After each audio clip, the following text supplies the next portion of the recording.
Good morning. Magandang umaga po, ladies and gentlemen. On the part of the Senate, this meeting of the Joint Congressional Oversight Committee on the Automated Election System, created pursuant to Republic Act Number 8436 as amended by 9369, is hereby called to order. I'd like to welcome our House counterparts, the new chairman, Thank you, Congressman Rodriguez. Thank you, Chairman. On the part of the House contingent of the Joint Congressional Oversight Committee on the Automated Election System, the meeting is now called to order. Let us place it on record that Congressmen Victor Ortega and Jonathan De La Cruz are also present in our hearing. So there is a quorum, Mr. Chairman. We declare the presence of a quorum. Yeah, under the rules, we have a quorum so far as the House contingent is concerned.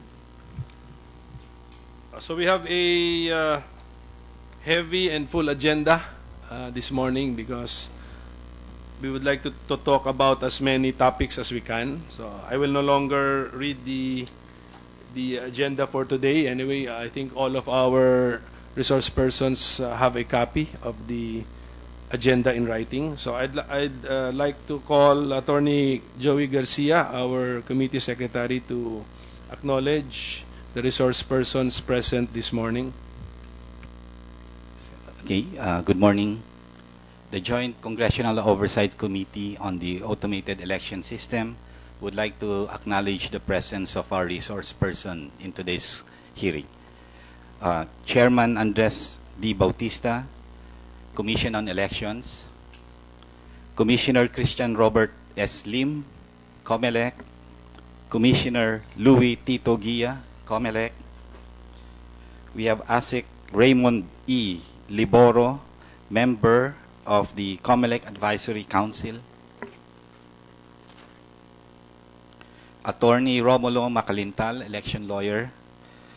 We have Mr. Marlon Garcia, Technology Manager, Smartmatic Asia. Mr. Eli Moreno, General Manager, Smartmatic Asia. Mr. Eric Jude Alvia, Secretary General, NAMFREL. Mr. Ramon Casiple, Executive Director, Institute for Political and Electoral Reforms, IPER. Ms. Evita Jimenez, Executive Director, Center for People Empowerment in Governance, CENPEG. Dr. Nelson Celis, Spokesperson, Automated Election Systems Watch. Ms. Maricor Acol, Automated Election Systems Watch. Attorney Glenn Chong, Spokesperson, National Transformation Council. Dr. William Emmanuel Yu, IT Committee Director, PPCRV. Yes.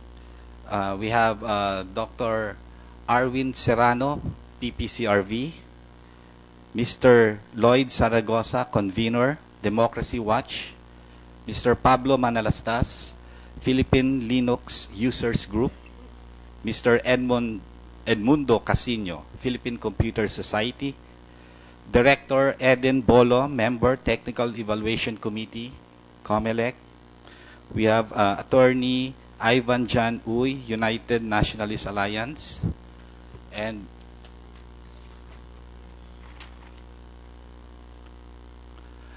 Engineer Banson, Technical Evaluation Committee.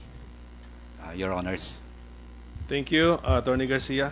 Okay, so unless there is a motion to amend the agenda or the flow of our agenda, we'll proceed with item number 1. Okay, which is an update from the Comelec on their preparations for the 2016 national and local elections.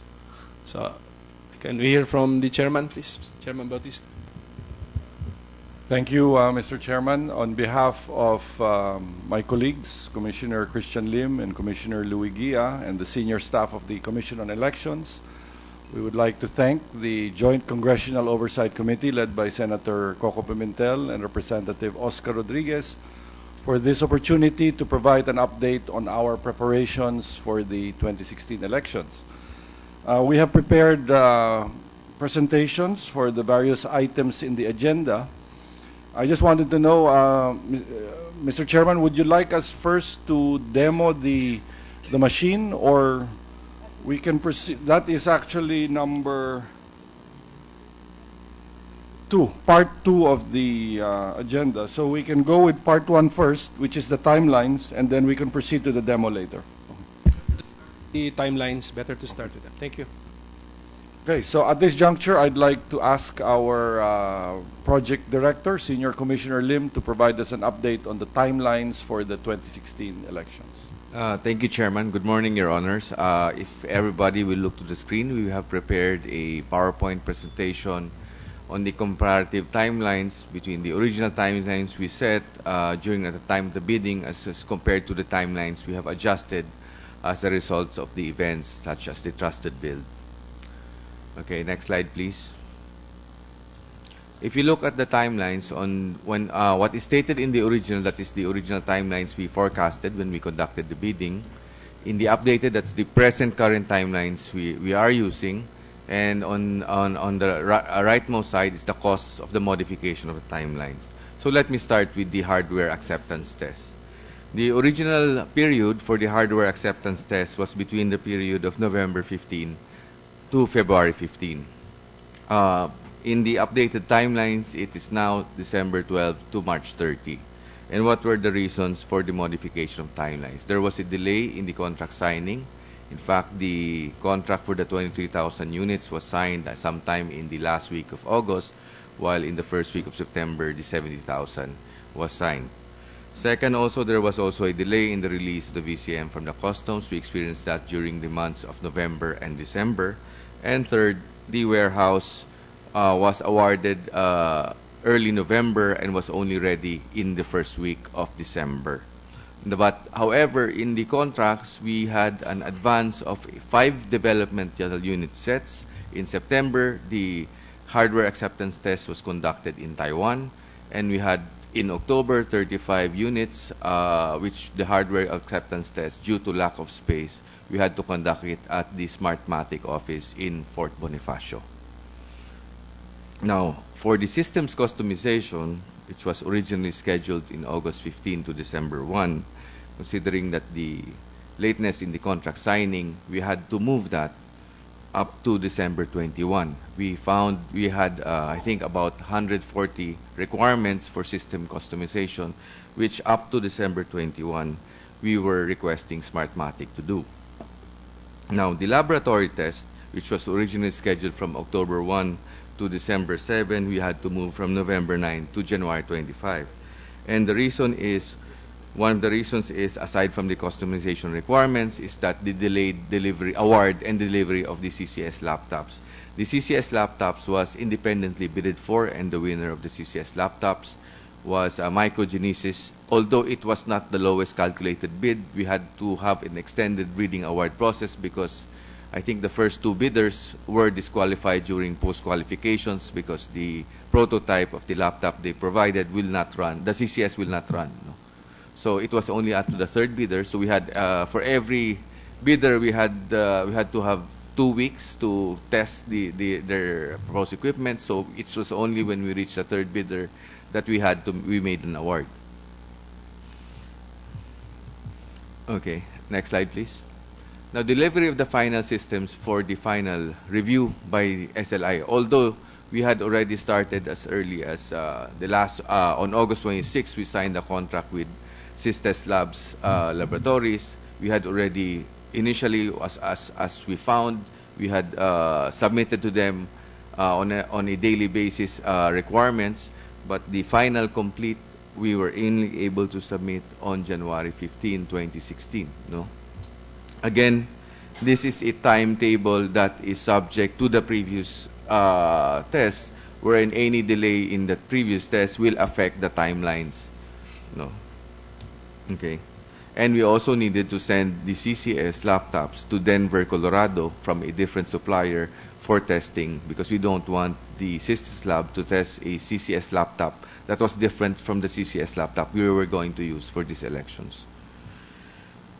Then for field test activities, Your Honor, it was December 15, 2015, originally scheduled. We had 2 field tests, Field Test 1 and Field Test 2. And the reason is for the first field test in January 29, first of all, there was a lot of glitches during the first field test, and we were not satisfied with the first field test. So that's why we instead required to conduct another field test in exactly the same areas that was happened on February 5.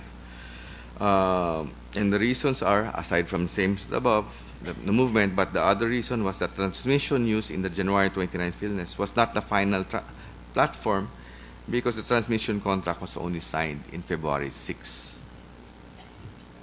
Next slide, please. Second is the TEC certification. Under Republic Act 9369, the TEC is required to submit their certification 90 days before the election, but in case that they will exceed, they will submit it in a less period of time, then the TEC will explain. And this is a part that I have reserved for the TEC, should there be any questions on the TEC on this matter. Next slide, please. Next item, Your Honor, is the final review of the EMS, VCM, and CCS final code review. This was completed by SLI. Again, the reasons was, again, the customization. We were only able to finish that on December 21, as well as all the activities such as the field test. In the trusted build, it was originally December 26, but we moved it to February 6 and February 10. The TEC will also submit their findings why there was a requirement to rebuild the trusted build on February 10. For the mock elections, Your Honor, from January 15, we conducted it on February 13. The schedule of February 13 was we conducted the mock elections using the final trusted build certified by the TEC, Your Honor. And that was the main reason why it was on February 13. Next, Your Honor, for the preparation and finalization of the project of precincts, we were on schedule there from December 1 to 15. Next slide, please.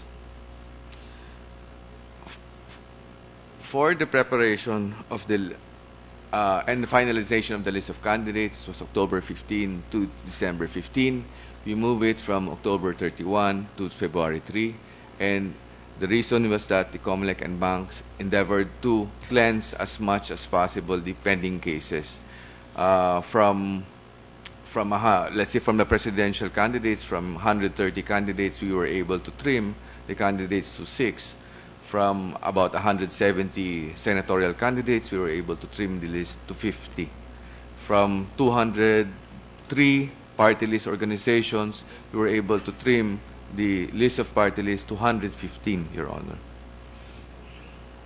Next slide. And later on, when the chairman will report, the impact on the cleansing of the list of candidates will have an impact on the size of the ballots, and the chairman will demonstrate and illustrate the size of the ballots. Thank you. Now, for the final loading of the election data, it was originally January 4 to 14, but we started on February 9 to 14. Why? As you recall, Your Honor, we conducted the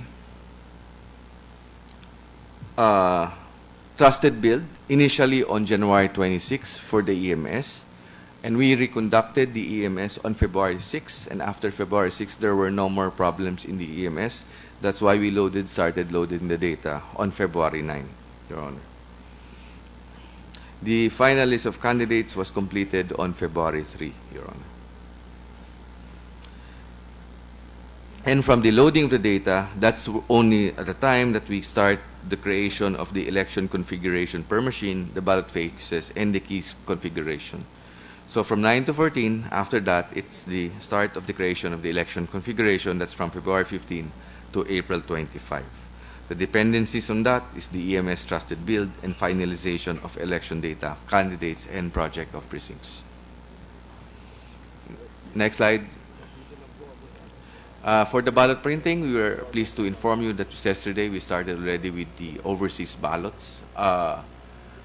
And based on the configurations we were able to generate for the overseas ballots, the size is 15.1 inches. It's 8.5 by 15.1 as compared to 27 inches in 2010 and 2013 elections. For the front page, the president, the vice president, and senatorials, and the back page will be the party list. When you say local, it means all other areas in the Philippines, excluding the ARM, wherein they vote for the ARM.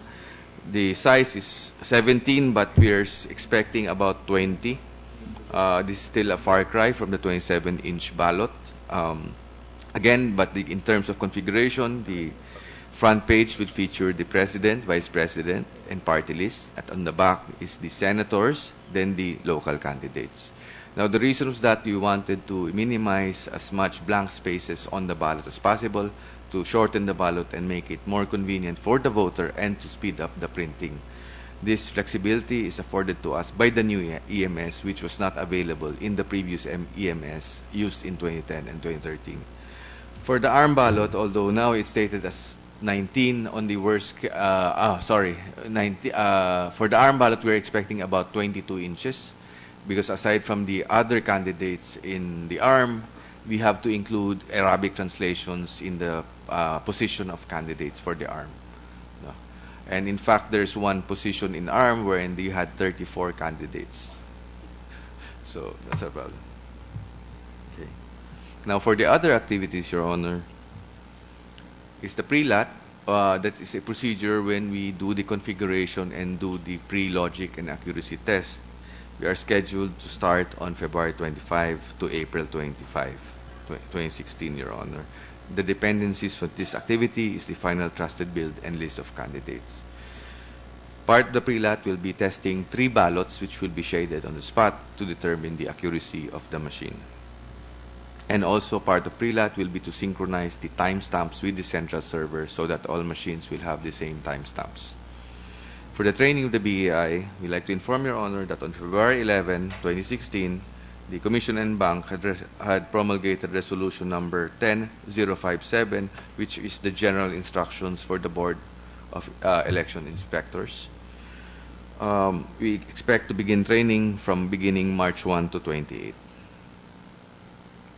For the deployment, Your Honor, for the VCMs, we expect to start the deployment on March 16 to May 2.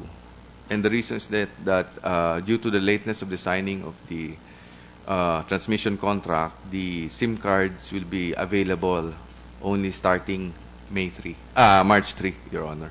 That's why although we may have begun already the pre-lat, we cannot totally seal the packages for the VCM because the SIM cards will be also contained in the same box as the VCM, together with the thermal paper, together with the SD card, and together with the marking pens and the FTS ballots, Your Honor. And for the official ballots, we expect to start shipping on April 5, 2016 to May 2, 2016. But for the April 5, it will be first to the regional hubs. We do not want to submit the ballots to the treasurer as early as April 5, Your Honor. So we will store them in the regional hubs. But in the meantime, while printing, part of the contract for the ballot packaging is a provisioning of a warehouse because the NPO cannot accommodate the storage of the printed ballots, Your Honor. Next slide, please. For the final sealing and testing, it is contained in our general instructions. It will be scheduled from May 2 to May 6. The election officer is required no later than April 29, 2016 to post in conspicuous spaces the places we're in and the schedule for conducting of the final testing and sealing, Your Honors. And election day is May 9.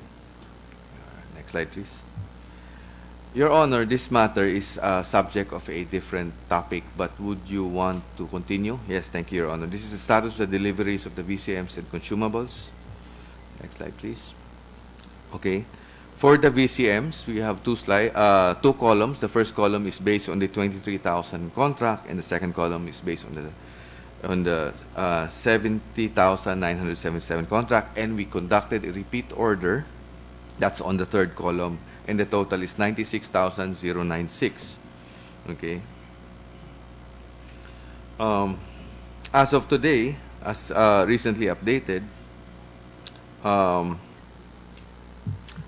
we are just waiting for 1,421 VCMs to be delivered. But the VCMs that will yet to be delivered are subject of the repeat order, which we made, I think, in December of 2015. And due to the Chinese calendar, Chinese New Year, that's why it can only be delivered in March. But we're hoping maybe late February they can be able to deliver that. No.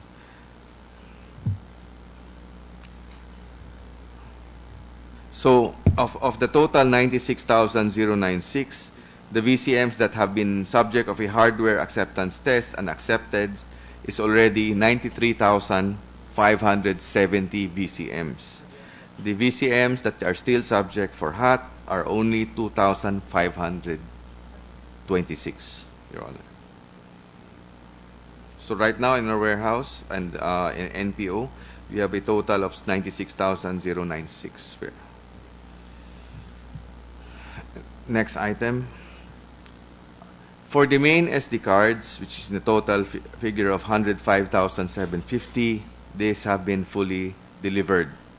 For the backup SD card, which is the worm, of the total 83,040, we are just awaiting 22,710 backup SD cards. For the iButtons, in the quantity of 283,041, all have been delivered.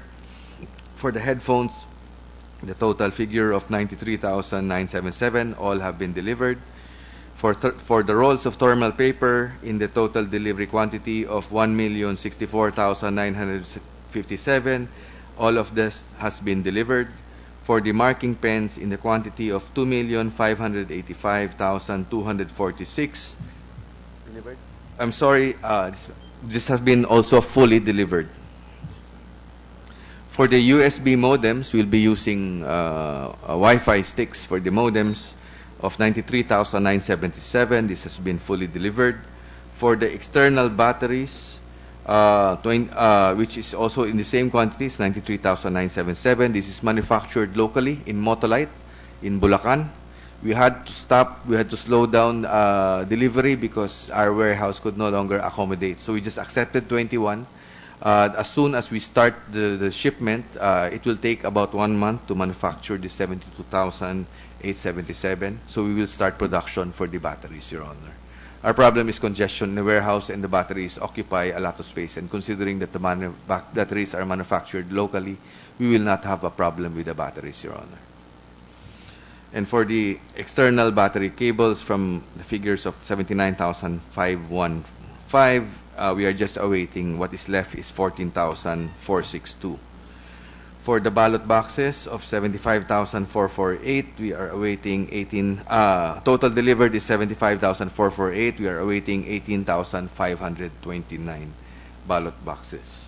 Again, similar to also to batteries, we are not in a rush to have the ballot box delivered. This occupy a big quantity in the warehouse, and right now we are heavily congested in the warehouse, Your Honor. Next slide, please. We will present to you also, Your Honor, the statistics on the total number of voters in the Philippines, excluding the overseas. The total number of voters is 54,363,844. We have a total of 369,133 established precincts. And the total clustered precinct with a voter ratio of 800:1 clustered precinct is 92,509. Based on the repeat orders and based on contract of the additional VMs, we should have a total of 97,517 VCMs. No? And for the VCMs designated for the local precincts, for the local clustered precincts, is 92,509. For the overseas, they have requested an allocation of 123 VCMs for overseas voting. That includes contingency VCMs. And the remainder, Your Honor, of 4,888, we will be using them as contingency VCMs to be deployed locally, Your Honor. Next slide, please. And that wraps up the presentation, Your Honor. Yes, Congressman Rodriguez. If the Honorable Commissioner in the Comelec has copies of the timeline outline as well as the data presented here for our immediate ready reference and test port, may we request if we can be given a copy? Yes, Your Honor, we will request that this presentation be printed, Your Honor, and be circulated among the members of the Honorable JCOC.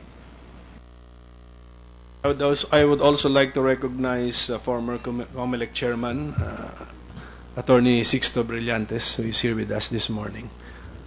Okay, so I have questions, but I would rather entertain questions from our stakeholders and other resource persons, but please limited to the presentation so we can proceed. Okay, Ms. Acol, please. You said that you had your transmission contract on January 6.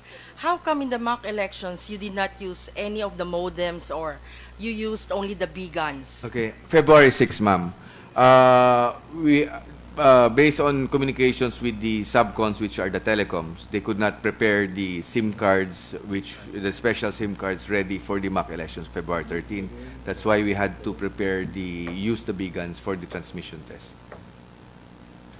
What would be the value of a field test using different technology to the one which will actually be used? So, what would be our lessons learned from such an exercise? Your Honor, we have requested that part of the transmission readiness test will be using the actual SIM cards. Now, I have tried to coordinate, and based on the deliveries, it will be available starting March 3. And what we are looking at is the creation of the private network, and based on forecast, the expectancy of conducting the transmission readiness test will be sometime late last week of March, Your Honor, at the earliest. Which you will do? Yes. So parang ulitin? Yes, ulitin. Your Honor. Okay.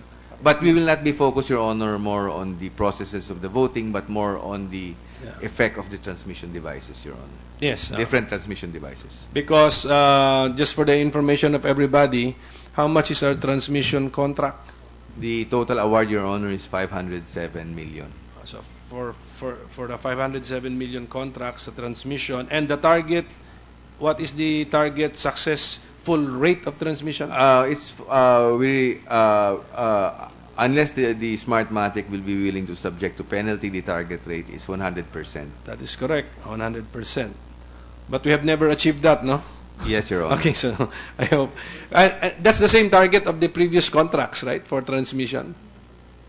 I think the previous contract is 100 transmission capability, but this one is 100% transmission Success. Yeah, that's the. How many per precinct? How many transmissions will be done per VCM? Tatlo rin ba? Tatlo No, rin? compared to the previous contracts, Your Honor, in 2013 recent, we allocated one modem for every 5 machines. But for the 2016, we allocated one modem I for noticed every it, machine. yeah. So there will be a pairing of one modem for every machine. It's a USB modem. Yes, Your Honor. Okay. So and then machine will transmit how many times to how many servers? 3 servers, Your Honor. One is to the municipal or city board of canvassers, one is to the central server, and one is to the transparency server. Okay, so 3 times. So 100%. Yes, Your Honor. Okay. Mr. Chair. Excuse me, Attorney Chong, Congressman De La Cruz. Yeah. Yes. Thank you, Mr. Chairman. With your permission and the permission of our House panel Chairman. Yung pong sa hindi yata na-discuss dyan yung tungkol sa paper, is that completely under the guidance and implementation of the National Printing Office, including the paper that will be used at the level of the precincts, yung lahat ng mga papel na gagamitin. Are you, Your Honor, you're requesting if the status of delivery of the paper rolls? The delivery of the paper rolls and all of the papers that will be used at the level, at all levels, including the ballots, yung mga gagamitin na susulatan sa presinto, etc. All of those peripherals that will be used.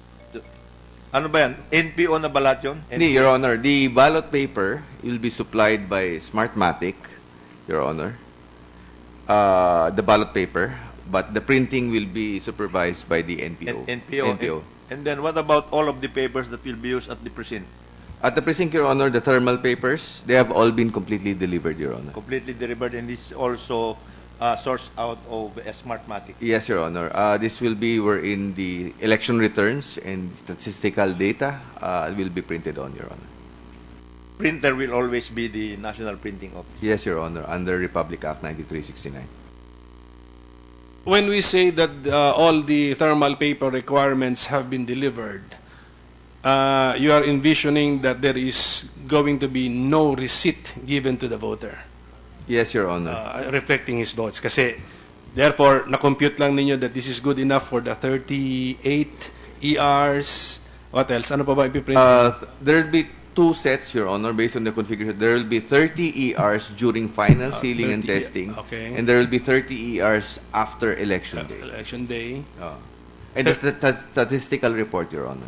So, yun. Yeah. So, that's how you computed the Yeah. quantity of the thermal paper you would need, tama? Yes, Your And Honor. you're saying 100% andyan na. Yes, Your Honor. So, that means, for those interested in the receipt, that's not in the plans of the Comelec. Kasi from their point of view, 100% ano na sila ready na for the paper.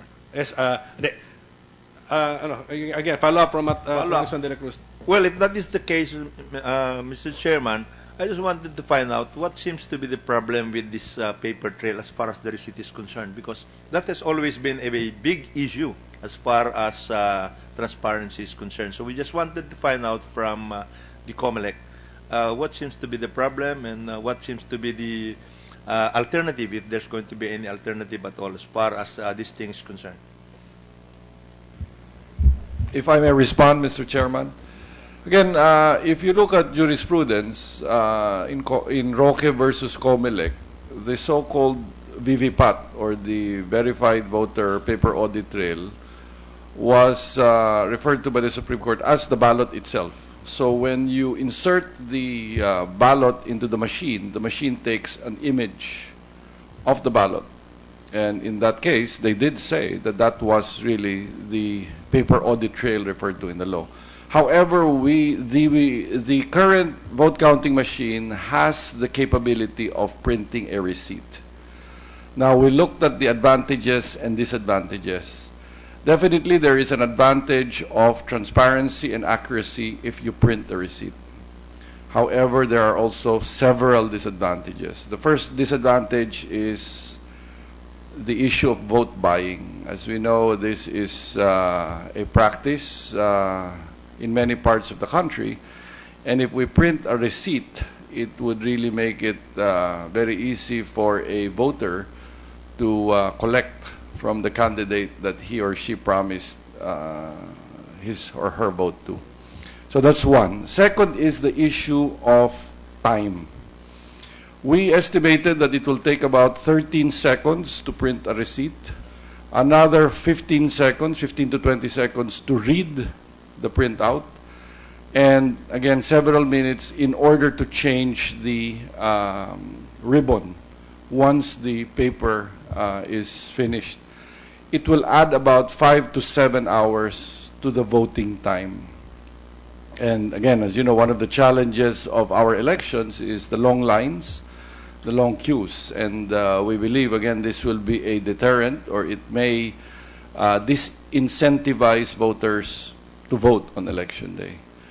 Number three, we also know that sometimes there can be a discrepancy between how a machine counts the vote depending on how the voter shaded the oval. So because of that, there is a possibility that there is a bit of difference in the numbers. Number four, and this one is also a big concern for us, is, as we know, there might be losing candidates who might question, the results, basically instructing their supporters that when the machine prints out a receipt, regardless of what the receipt says, they will say that it is not correct. And again, this kind of an organized conspiracy of a losing candidate can really cast doubt on the credibility of the elections. And that's why when the Commission and Bank deliberated on this matter, the Commission and Bank voted 7-0 not to enable the feature of printing a receipt. So, what is the alternative if we are not going to have that? I can appreciate what the good chairman is telling us, Mr. Chairman, that the ballot itself can become the printed receipt.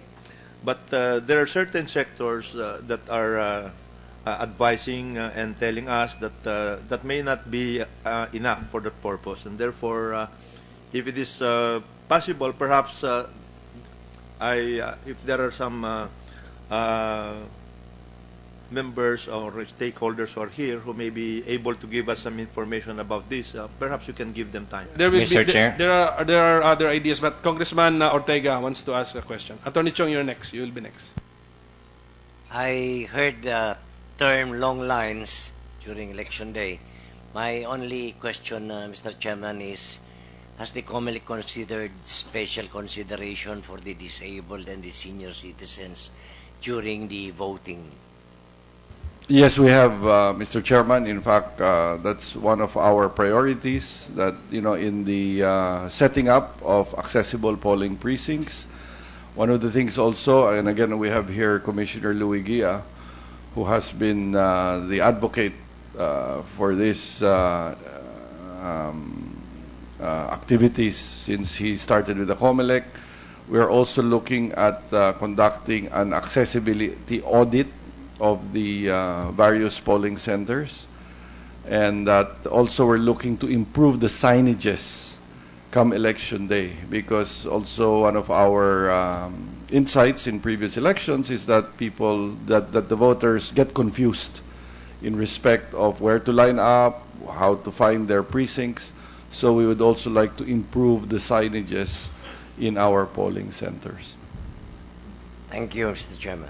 Does that mean, Mr. Chairman, that the disabled voters will be voting in the same voting centers with the rest of the voters? You will not separate them in the malls There are or some. any other special voting center only for the disabled voters? There are some of the disabled voters, the PWDs and the senior citizens, that will be allowed to vote in the mall as an accessible polling precinct. But also, as I said, we are looking out for their convenience and for their comfort. So it has to be proximate to their residence. But how will they know and when will they know that they have been moved? Kasi with all the political noise and the how busy we are with our lives, then when and how will they know? Hearings have been conducted already, public hearings in respect of this proposal, and they will get to know. We already are about to make a final decision in respect of polling precincts that will be transferred. The numbers are, as I said, not, again, when you look at 54.3 million, really this is more a pilot project. Again, as we look for ways and means to enhance the voting experience. But rest assured, Mr. Chairman, that they will be properly notified. As I said, notices were already sent out, and public hearings on the various localities have been conducted.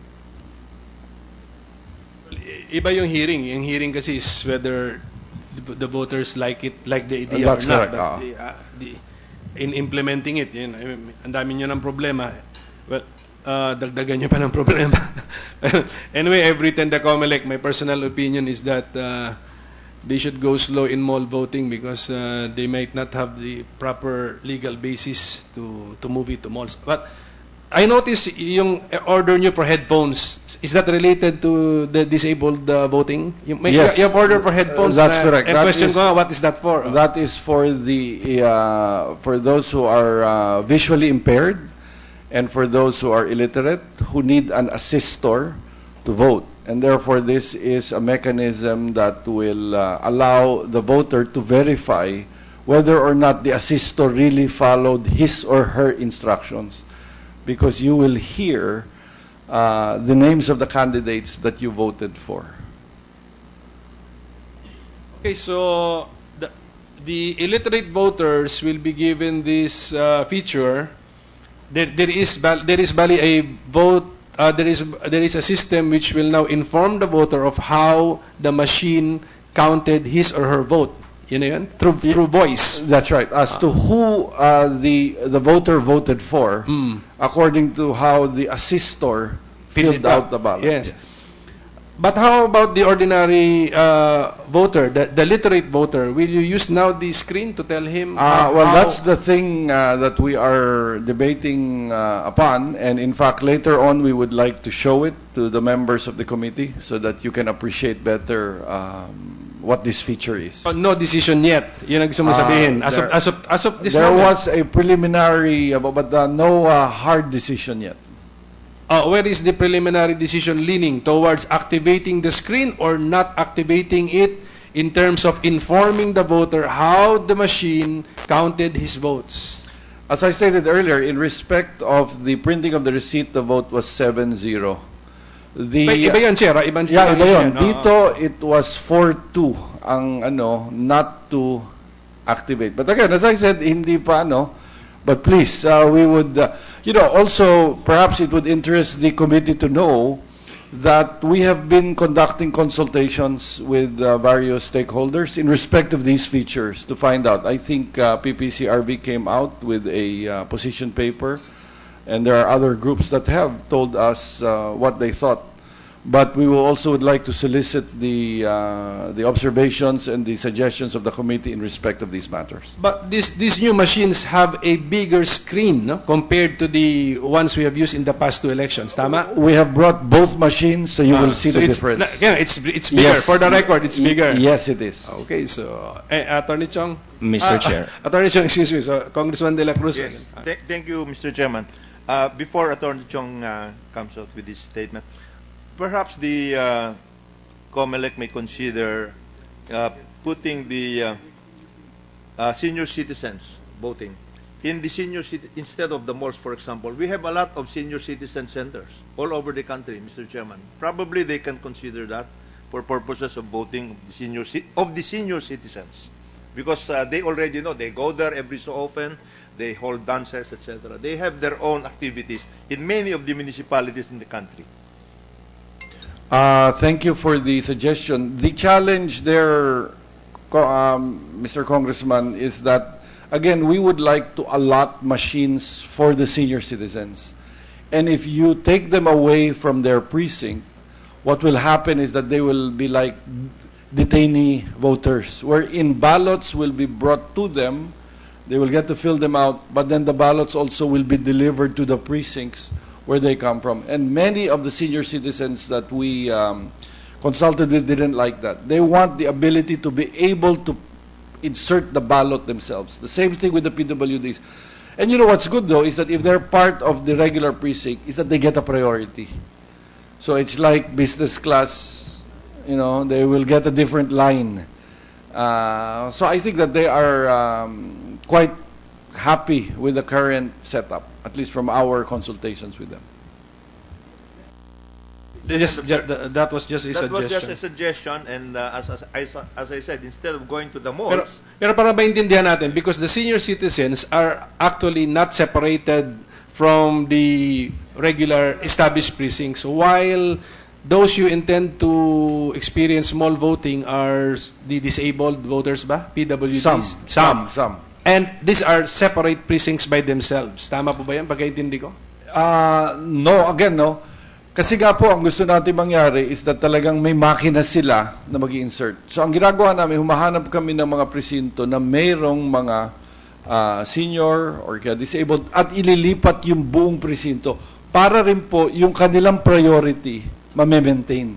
Ang ayaw natin gawin is that kung ipagsama-sama nyo lahat ng senior citizen at PWD, mawawala yung kanilang priority sa linya. Gusto nila yung kanilang priority. But of course, they also want the facilities, yung mga accessible facilities. It will be precincts which are actually being transferred. Okay, so Attorney Chong, finally. Thank you, sir. First and foremost, I would like to object more doubly now than ever before.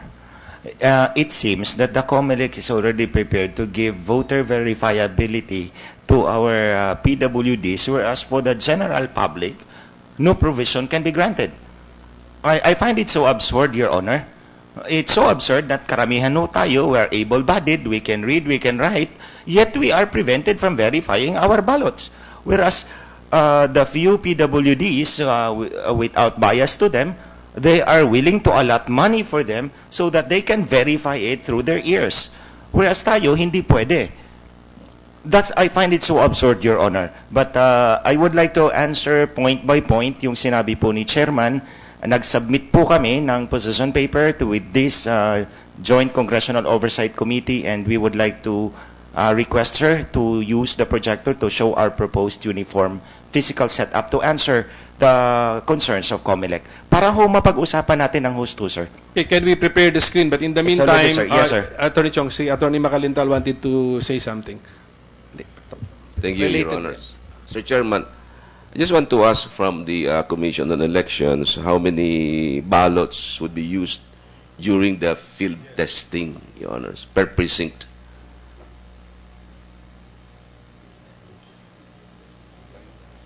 Final Referring to testing. the Final January 29 and February 5 field tests or the FTS? No, they're from the May 2 to 6 final testing. It's 10 ballots, sir. 10 ballots, so there will be about 940,000 ballots. 92,509 times 10, so yeah. 940,000 ballots. Yeah. Now, also, under the law, it is provided that 3 additional ballots per precinct will be printed by the Comelec. Is that still complied with by the Commission on Elections for this election? No, Your Honor. For the teacher? No, no. I think for the ballots, because the law says that the Comelec should print 1 ballot per registered voter with an additional 3 ballots per precinct. The Comelec interpreted the 3 additional ballots as ballots for the BEI. Oh, I see. But Okay. since there is rarely 100% turnout, the teachers can use the ballots in the precinct to vote. Yeah. And also, in connection with the issue on the receipts of the ballots, I fully agree with the Comelec that there is a danger in printing or giving receipts to the voters in terms of vote buying and in terms of delaying the conduct of the election. Likewise, if we issue a receipt, or if the Comelec would issue a receipt, the proposal there is that the voter cannot bring home the receipt, but that the receipt will be deposited in a separate ballot box. Now, if we have a separate ballot box, then we have to assign 1 personnel to guard that ballot box. And when we say that we have to guard those ballot boxes for the receipts, we are talking of about 93,000 clustered precincts. And per personnel, I think the allowance there is 6,000 pesos per day. And we are talking of 93,000 precincts times 6,000, that's about 558 million pesos additional budget for the Comelec. I wonder if the Comelec has that budget, Your Honor. So I fully agree that the Comelec has the power not to issue that receipt, and it's just a matter of trusting the system. Ang problema kasi sa atin, wala tayong tiwala sa sistema.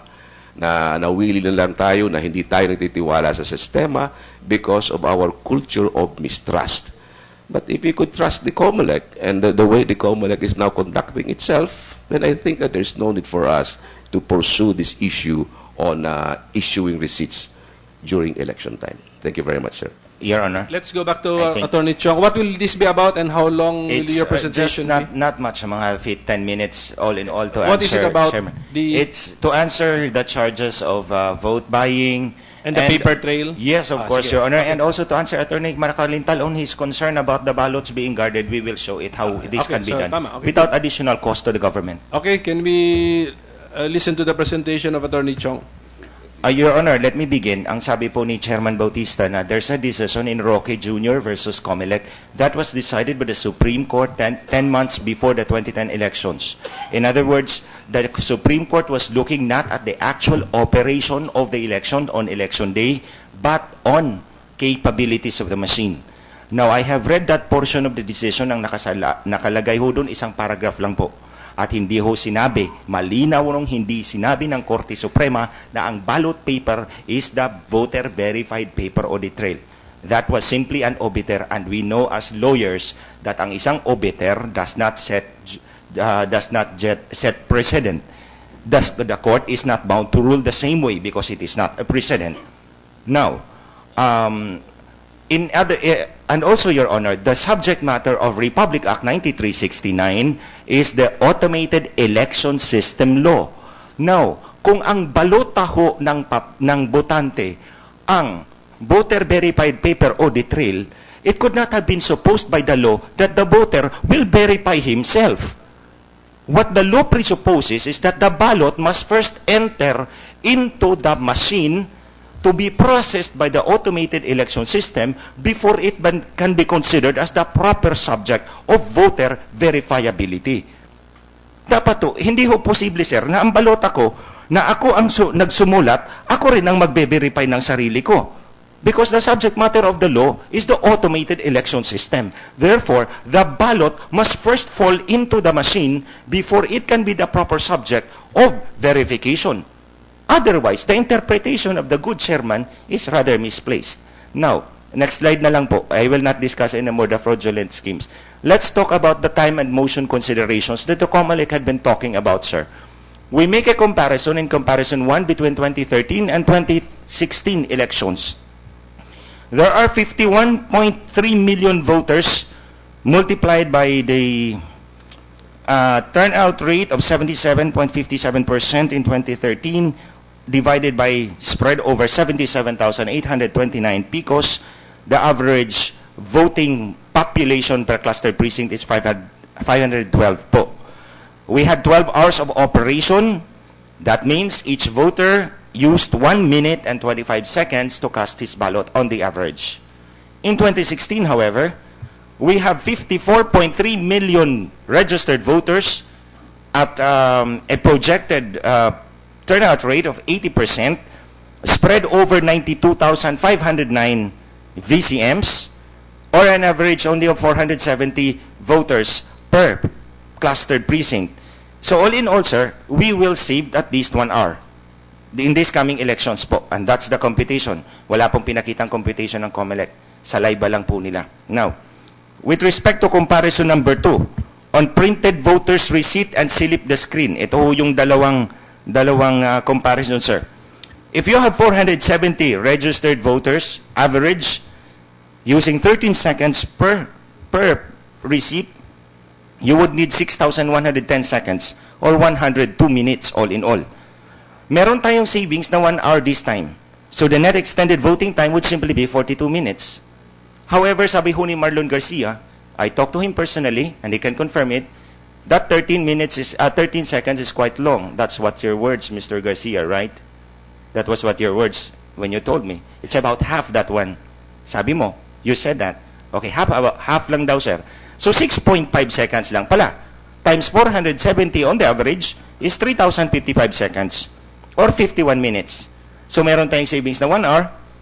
So, meron pala tayong net extended voting time of -9 minutes. So, actually, we will end up 9 minutes earlier, even if we print the resibo. Now, if we go to the slip, the screen, we have 470 voters, and the Comelec has set it arbitrarily at 30 seconds per voter. You would need 14,100 seconds, or 235 minutes, or 3 hours and 55 minutes. Plus minus 1 hour of saving time, you have to add 2 hours and 55 minutes. That means your voting precincts will close around 10 o'clock in the evening po. Now here we go. We propose, in other words po, sir, between these two propositions, between the printed resibo and the slip the screen, it would really look like the slip the screen will really consume so much time. And what about if nauna ho si Lolo at si Lola? At maghahanap pa ho siya ng kanyang salamin. You will necessarily hold the next voter at bay. So, hindi ho logically and physically feasible yung sinasabi nilang slip the screen. The resibo remains to be the most viable alternative to give us that transparency and credibility. Hindi ho sapat na sasabihin sa ating maniwala lang tayo sa sasabihin nila. Next slide, please. And this is what we are proposing to the Comelec.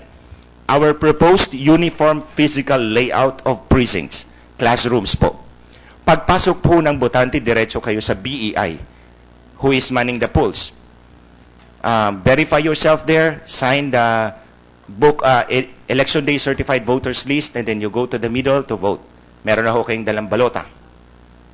Pagdating ho sa linya, when you become green, may ibig sabihin, kayo na ho ang boboto, bibigyan kayo ng resibo. So as you walk from the one end of the room where the PICOS is situated, no, the VCM pala, the VCM is situated, you will be afforded the opportunity to verify your vote individually. That's what we call the individual verification. Upon reaching the end of the classroom where the ballot box is situated, and we do not need another teacher to guard it because nandun ho yung tatlong watcher at nandun din po si accredited citizens arm, yung si Blue. So nandun ho nakabantay si Blue at yung watchers ho nandun ho. They will be the one to make sure that the resibo is really dropped in the old ballot box. Now, ito na po. If walang discrepancy, you will have to drop it in that old ballot box right away. If meron pong discrepancy, nobody has the right to stop the elections. Let's make it clear. Walang makakapagpigil sa halalan. All you have to do, sir, is you have to tell the watchers to take note that there is something wrong with his receipt as to the position, not the voted candidate because of the ballot secrecy concerns. There is a reason, sir, why we need to know the position, because that's what Chairman Bautista said kanina. What if hindi na-shade ng maayos at nagkaroon ng problema at hindi binasa ng makina? We will have the data to look around across the country for post-election analysis so that we will be able to improve the system better. Now, on the other hand, pag na may mandaraya po, ay makikita mo na po ang pattern. Palaging si Mayor po ang nirereklamo. Di po ba? Palaging si Mayor ang nirereklamo in this presinto. Palaging si Presidente ang nirereklamo in that presinto. Si Konsihal naman ang nireklamo doon sa presinto na yon. We will be able to see a pattern. Dito pa lang, makikita na natin a pattern in the cheating, kung meron cheating. And assuming it will likely happen without the resibo. Now, as soon as matapos na ho, you drop it there. When you go out, even if you will raise your hands, you will not have any ballot to speak about. You mean, wala ka resibo. Wala hong vote buying ipapakita sa labas ng presinto. Now, next slide please. After po, ito po yung collective individual verification. After po ng halalan, dalawang teacher pupunta yan sa PICOS o BCM na ngayon. And then, it will take them 2 hours to print the 30 copies of election returns. Sinabi ho nila kanina 30 copies yun. That's correct. 30 copies po yan ng election returns. Samantalang, yung isang teacher naman, lilipat doon sa yellow ballot box, nandun na yung mga watchers at si accredited citizens arm. They will open the ballot box, agree among themselves kung sino po ang gusto nilang bibilangin. Hindi ho ang lahat. Because this will take the form of the random manual audit. Because the names in the resibo are already printed, hindi na po matagal ang bilangan.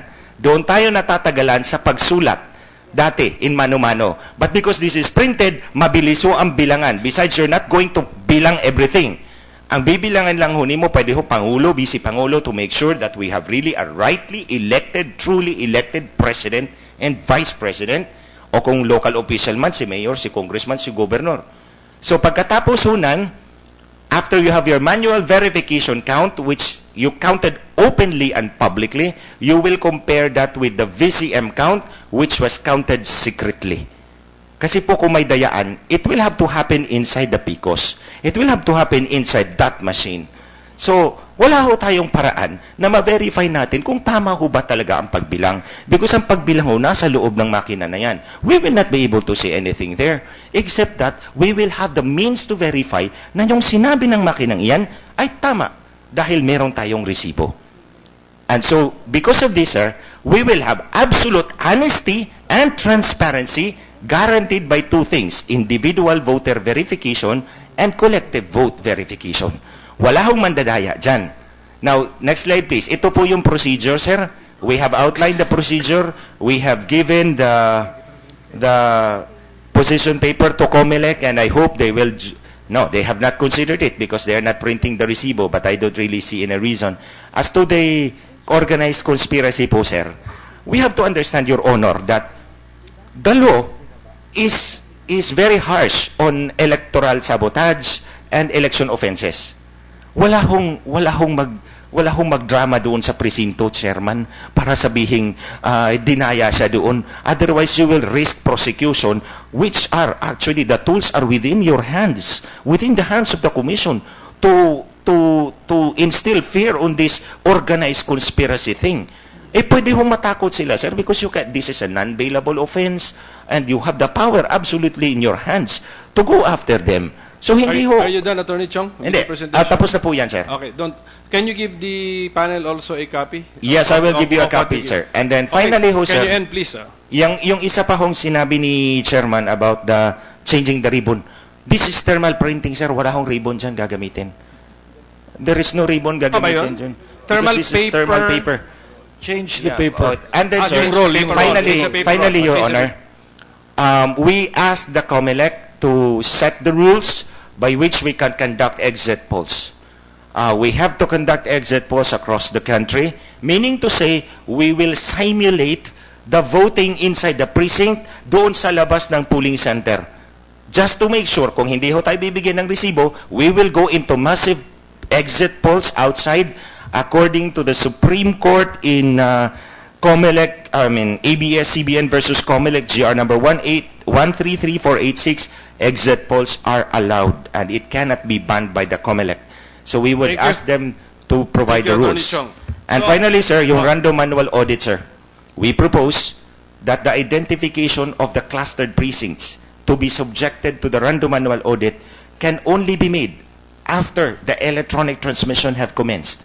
Kasi anytime before po mag-commence yung resulta, meron pa hong chance na ma-identify yung presinto at hindi yun lalabas yung daya doon. Okay, so we will ask for the mechanics of the random manual audit later.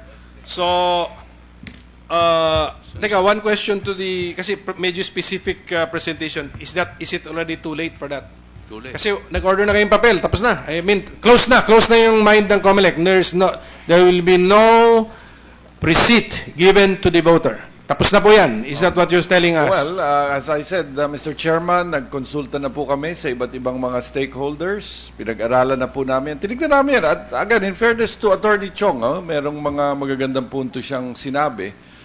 Although, I think one thing na hindi niya inano is yung pag-print nung resibo, iba din dun sa pagbasa. It takes time to read it eh. Okay, tapos okay na yung reasons not to adopt. Basta the decision is final na po yun. Kasi ang report ninyo, satisfied na kayo sa paper supply ninyo. That means you will not really be giving receipts. Okay? Yeah, walang unless, but talaga, you can always bid out for the paper. But talagang kami, collectively, as I said, it was a 7-0 vote. We really believe that the disadvantages of printing a receipt far outweigh the advantages. So, Your Honor, that's why kina-clarify ko yan, so that those who want to question, to take another step questioning the final decision of the Comelec can do so because they have really clarified na final na po yan. Mukhang hindi na magbabagong isip nila. Okay? Sir, may we just request the Comelec? In fairness naman ho, I gave my time to make that presentation and my position paper. Pwede bang sagutin nila point for point yung the issue we raised? Can they do that in writing so that to we can Attorney also Chong? answer them? Attorney Chong, can they do that in writing and then just copy furnish the panel? Meron na ho sila, sir. So we can pursue other matters. We have given them already a copy, Your Honor, and also this JCOC. They will answer you. Yung request mo for an answer, can you do it in writing, not during this hearing, so that we can pursue the other matters? Mr. Chairman, 5 seconds. Yes, sir. Mr. Former Chairman Brillantes. Just wanted to say that itong resibo ho, pinag-usapan na ito noong 2010, 7 commissioner, 7 Comelec, rineject yan. Noong 2013, pinag-usapan na naman yan, diniliberate ng matagal, pinag-usapan na matagal, rineject na naman ng 7 commissioner putting members. Ngayon, 2016, rineject na naman ng 7. Hindi ko alam kung bakit mas magaling pa si Mr. Chong doon sa 21 na commissioners. Your Honor, it does not necessarily mean that if all the Comelecs rejected it, that becomes truthful and legal. It does not, Mr. Brillantes. Okay, for the record na lang yung answer ni Attorney Chong. But of course, Chairman, you cannot envision ever having a paper receipt in the future. Pwede naman siguro because the law actually allows it. Okay, so, okay. Let me read for the record the one paragraph in the decision cited by Attorney Chong. We have clashing interpretations. Isa lang, one paragraph. Tama si Attorney Chong eh. In this particular case, this is the case of Ari Roque Jr. versus Comelec. Intervenor Quadra's concern relates to the auditability of the election returns. In this regard, it may suffice to point out that PICOS, being a paper-based technology, affords audit since the voter would be able, if need be, to verify if the machine had scanned, recorded, and counted his vote properly. Moreover, it should also be noted that the PICOS machine contains an LCD screen, one that can be programmed or configured to display to the voter his votes as read by the machine. Period. Yun lang po yung isang paragraph. And it mentions two features, the paper receipt as well as the screen. So, if you look at the reasoning of the Supreme Court, they took solace in the fact that there is a screen which will show the voter his votes. But for the past two elections, I don't know by how many votes, kung 7-0 din ba, disabled din yung screen. Hindi po ba? Sa ngayon, wala pang final decision doon. It's a 4-2 preliminary decision. But, well, that is the paragraph. We are all aware of this paragraph. Tama? Mr. Chairman. Attorney Macrintal, sandali. I prioritize si Miss Acol. Miss Acol first. May kasabihan nga na pag-ayaw, maraming dahilan. At pag gusto, may paraan na magagawa yon. Mukhang talagang ayaw ng Comelec na magkaroon ng resibo. Ang pakiusap lang namin ay sana man lang ma-verify dahil napaka-close ang fight ngayon. And we're looking at credibility of the elections. Therefore, instilling more features which are anyway in the law should be the proper way for Comelec to do. Okay? Forget that speed. Forget the ease in voting. What should be done is that you must make the people accept the results. And if you're going to come out with the receipt, which is actually in the pastoral letter of the CBCP, they are also asking for this feature on the verifiable audit trail. Kung pwede lang sana, mapakiusap sa Comelec na i-consider itong kanilang desisyon. Dahil hindi lang CBCP, the Evangelical Churches of the Philippines, and I think NAMFREL and other organizations will be requesting for this. It is actually to instill trust again in Comelec. Thank you. Ms. Acol, can you now take this opportunity to Yes. place on record the recommendations of the CBCP? Para kasi kasama rin yung voter verified paper trail. Yes. Say, please go ahead, ma'am. We commend the Comelec for working towards a truly credible election, one that is not only honest, orderly, and peaceful, but is also perceived as such. Perception is the key word. Okay?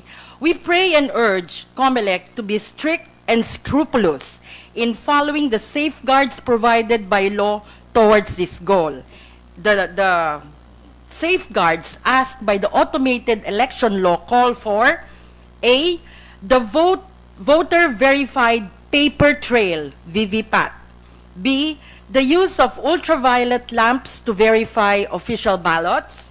C, the use of the digital signatures which are not the machine signatures. D, proper and trustworthy source code review that is not hampered by restrictive conditionalities. E, true random manual audit immediately after the election.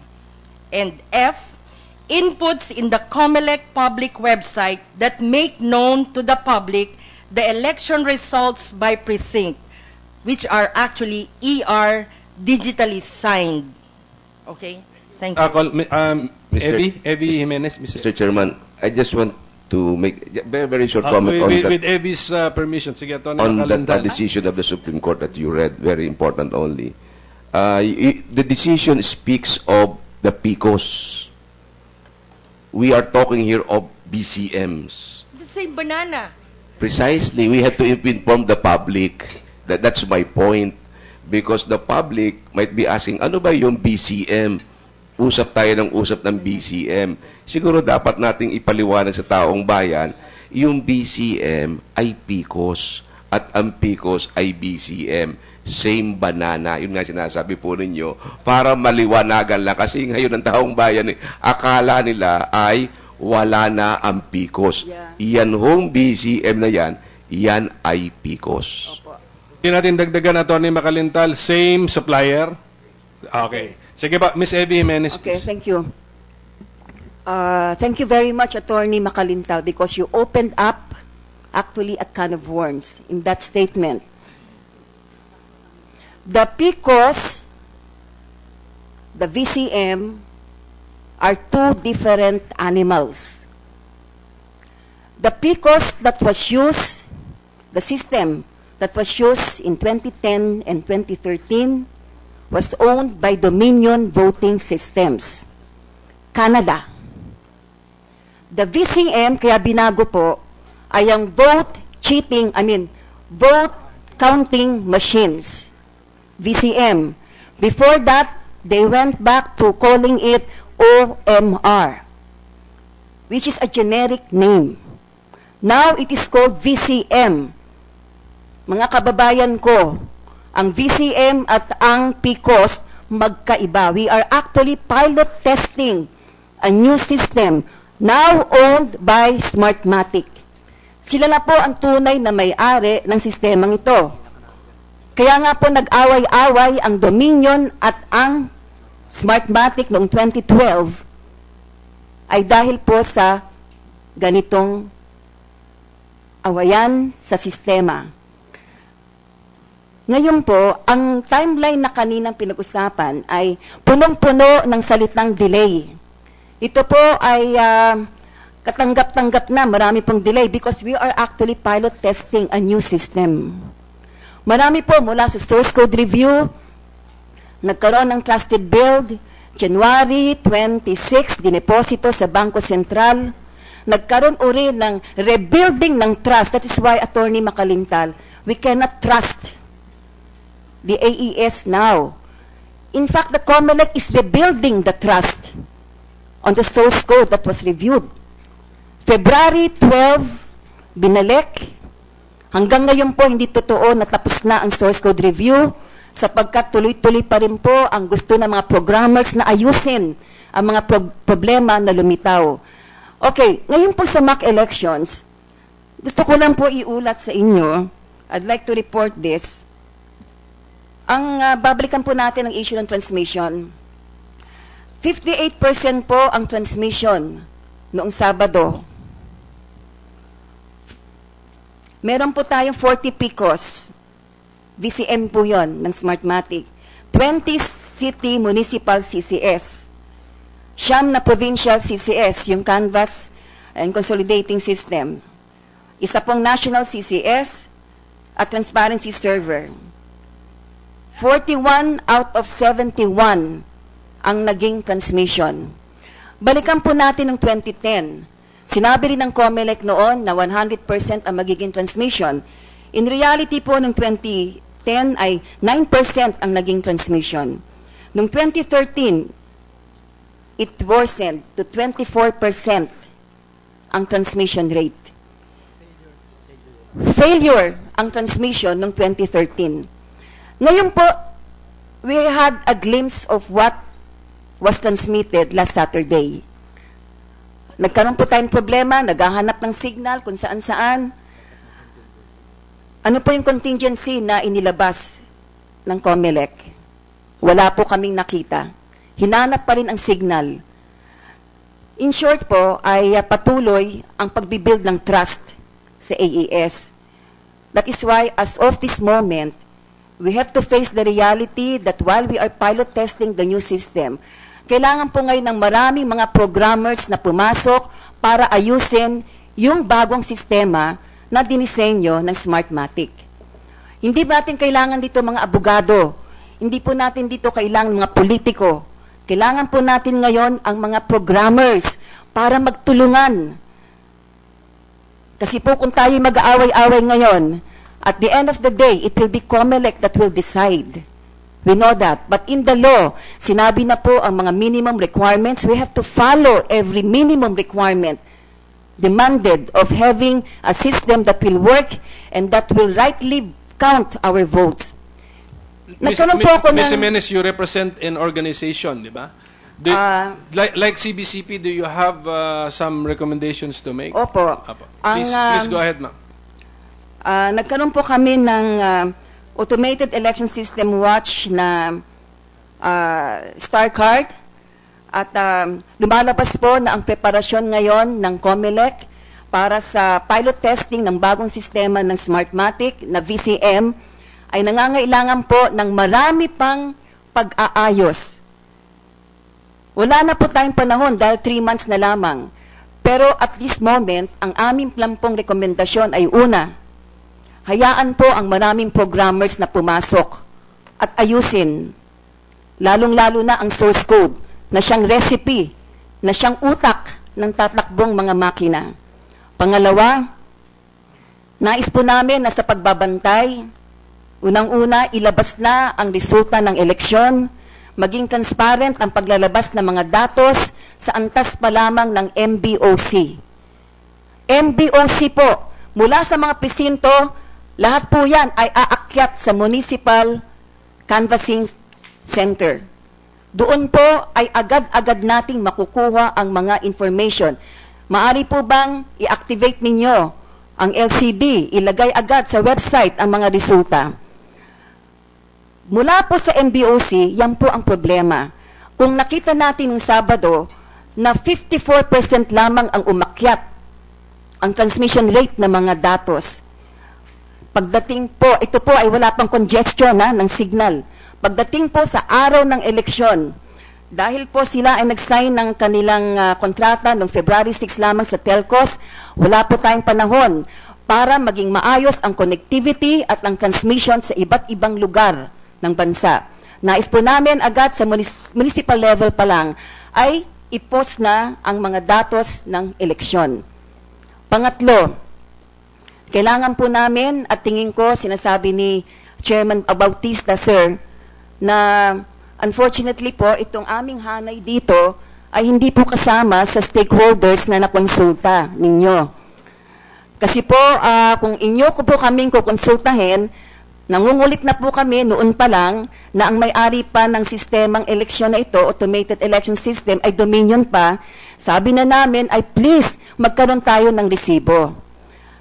Nagkaroon po ako ng informal survey, ito po ay sinusulat ko pa naman ngayon. Nag-survey po ako sa mga bangko, nag-survey po ako sa mga department store, kinausap ko ang mga may-ari ng bangko, at itinanong ko iisa lamang bagay. Would you go automated or would you go manual in counting your money or in counting your goods? Alam niyo po, 100%. Ang sagot po sa akin sa mga bangko ay, nais namin ng ang pera ng mga depositor ay bilangin namin sa harapan nila. Pagkatapos na bilangin ng pera, ay bibilangin sa kanilang counter, money counter. Yan po ay 100% na sagot ng mga may-ari ng bangko at ang mga manager ng mga bangko. They will never do away with the manual counting of cash. Pangalawa, ang resulta po ng aking informal survey sa mga may-ari ng department store, hindi po nila papayagan na maging automated ang pagbibilang ng mga goods sa supermarket kahit na po mahaba ang pila sa mga supermarket. Ms. Jimenez, yung policy question na yan sa regular Electoral Reform Committee na natin pag-usapan because the policy to automate is already in 9369. Yeah. So any other questions or points flowing from as a result of the timetable? Doon po sa timetable ay nabanggit nila 1 month ang iniurong nila sa training. 1 month ang iniurong po, sir, no? 1 month iniurong. At ang training po, ito po'y nakitang napakalaking kakulangan noong Sabado. In fact po, ang mga BEI na aming mga nakausap ang nagsabi na hindi na po sila ang problema dahil ang problema po ay yung makina na napaka-sensitive. Sabi nila ang dapat turuan ang Comelec mismo dahil yung sistemang pinapagamit sa kanila, itinuturo sa kanila, ay ilang beses na nilang pinractice pero lumalabas na ang sensitivity ng makina pala ang problema. Ibig sabihin, kahit na mag-sign sila, lumakpas or whatever, ang magdidesisyon pa rin ay kung paano na programa ang sistemang eleksyon na ito na dinisenyo ng Smartmatic. I think that would have all to do, everything that has got to do with programming. Tingin ko po, gaya ng aking sinabi kanina, ngayon po, kailangan nyo lang papasukin ang marami pang programmers para tulungan na maayos ang inyong sistema ng eleksyon, lalo na ang source code, na hanggang ngayon na hindi pa tapos ang pag-aayos. Can I pursue 2 points raised by AS Watch Senpeg through Ms. Jimenez? She mentioned the 50-plus successful in the field transmission test. So, but you use different equipment. Are you, again for the record, are you going to repeat the field testing of the transmission, this time using the USB modems that are to be used on election day? So parang real life scenario. Are you going to repeat the testing and when? Yes. Una-una, Mr. Chairman, hindi ko alam po kung saan ang galing yung 54%. Kasi iba yung numero namin eh. Pero baliwala lahat ng numero kasi iba yung ginamit na equipment. Well, yun pa nga, yung sinasabi niyang naghahanap po ng signal, hindi po kailangan maghanap ng signal kasi puro nga bigan yung ginamit eh.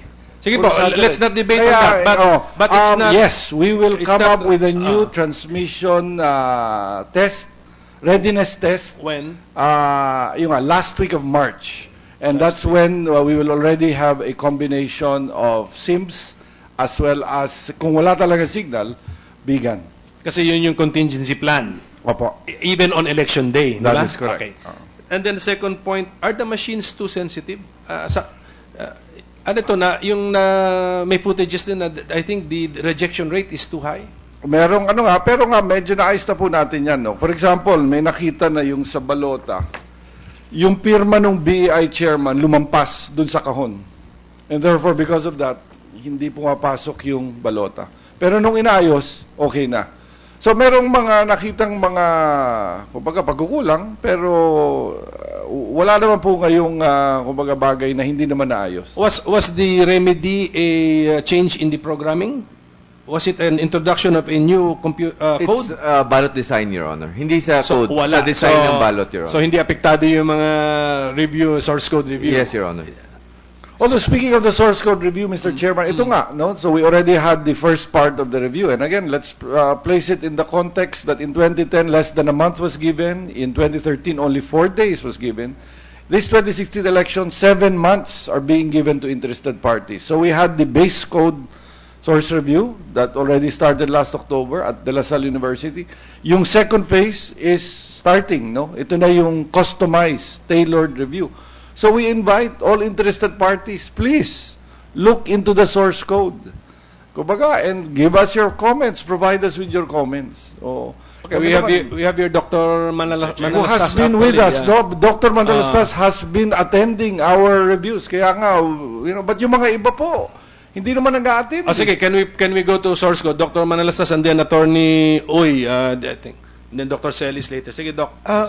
But before I talk about the source code review that we've been doing, I'd like to give some comments about the VVPAT and Attorney Makalintal's he has left comment about trusting Comelec. I'd like to call the attention of the committee that among the minimum system capabilities required by Republic Act 9369, specifically Section 7N, is that the system must be capable of telling the voter how the machine interpreted his ballot. So, how the machine interpreted his ballot is different from the ballot. So you cannot use the ballot as a verification for the user to see how the machine interpreted his ballot, because the ballot and the interpretation of the machine are two different animals. You don't have to be a lawyer to know that, I think. Okay, so also that same section does not specify that the machine interpretation has to be printed. It does not specify that it has to be shown on the screen. I think the intention of Section 7N is to give Comelec the freedom to choose the manner by which the computer will tell the voter how the machine interpreted his ballot. So it can be printed, it can be video audit trail, it can be audio audit trail, and so many other different possibilities. Second, I wish Attorney Makalintal were here because this is for him. Before I trust Comelec, and I should trust Comelec because I was allowed to join the source code review. Before I trust Comelec, I have to see something in what Comelec has been doing to prove that they're remedying the errors that were committed in the past. And let me just enumerate a few errors, not too many, but a few, which are glaring errors that have to be corrected somehow. And that's I have been trying to correct by sitting in the local source code review. First error is the mismatch between the ballot faces and the CF card configuration data that occurred in 2010. And Comelec and Smartmatic were telling us in 2010 that they were able to remedy that problem. Because if the ballot face and the configuration data for the computer are different, then you have garbage in and you will get garbage out. Unfortunately, the government is very well known for not delivering a fix in the correct time frame. I can't believe that Comelec was able to cure the problem within the period May 3 to May 10. May 10 was election time. May 3 was the time when the problem was discovered. No government agency that I know of is able to provide a cure in that a short period of time. So that was one of the biggest problems. Also, in the 2010 elections, I'm a computer programmer. I also am an election watcher. So I watch all the postings that Comelec provide the public via their Comelec Public Access website. And in the Comelec Public Access website, I have seen more than 300 precinct election returns in which the number of voters is 10 voters or less. And 11,000 to 13,000 precinct election returns in which 1, 2, or 3 candidate positions have no data at all. I can show you the data from the Comelec website. I have created a mirror of the 2010 election returns. These are really glaring errors, and I don't think I can forgive Comelec for these glaring errors that occurred in the past. In 2013, the machines that were used in 2010 were never cleaned, and so they accumulated dirt in their scanner drums. And so when they were used in 2013, the dirt produced dirty lines on the ballot images. And sometimes the dirty lines pass through the column of ovals, rendering the... Doc, we're using new machines na. So yes. Okay, we know that, we investigated that. But ang point ko, this glaring error, this the 300 or more precinct reports which you notice containing less than 10 votes. They were included in the national count. I know, in 2010. Yes, Did you make the same observation in 2013? Because also in 2013, there was a final testing and sealing. Tama? There was also... But there was no final transmission. There was What do the you- Comelec conveniently omitted the transmission part because they knew they were going So to... you had no chance to collect the data for you to investigate No, I that actually matter. tried to... Kasi kung naulit, therefore you never corrected the glaring error. Pero kung hindi naman naulit, ang point ni Doc, correct me if I'm wrong, in 2010, you officially counted what he believes are final testing and sealing results. Kasi less than 10 votes yung ER yung reported and he saw that in the website. That's actual election day, not final testing. That's election Yeah, because the final testing and sealing occurred on election day. on election day. In some places, yeah, on election meron day. ganun, on election day yun, sa morning. Pero nga, glaring error yun admitted in 2010. Did you notice that repeated in 2013? Kasi you cannot forgive Comelec if they do not learn their lesson. That's the point eh. The number of errors in 2013 is significantly small. Much less than 300. Okay, sige pa. Continue, but no longer do not criticize the old machines because we're no longer using the PCOS. Because this one we will have to check this one. Sige, continue, Doc. With The reason why I'm recommendations. pointing this out is because the code base that was used in the 2016 that will be used in the 2016 election, I think, finds its basis in the old. I think the old programs were used. No, I'm not sure. That's not the correct. Might not be the correct term. I think they were used as a basis for writing the new code.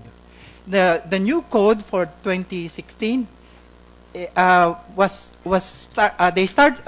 Smartmatic started to write the new code in 2012, and they kept adding modifications to make these programs better.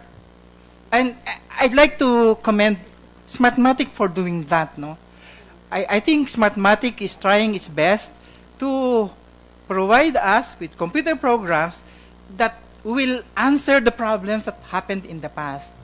But I'm still not satisfied because there were so many recommendations we made as part of the source code review, local source code reviewers, that stayed in the source code review room that may have been discussed by the Comelec and Bank.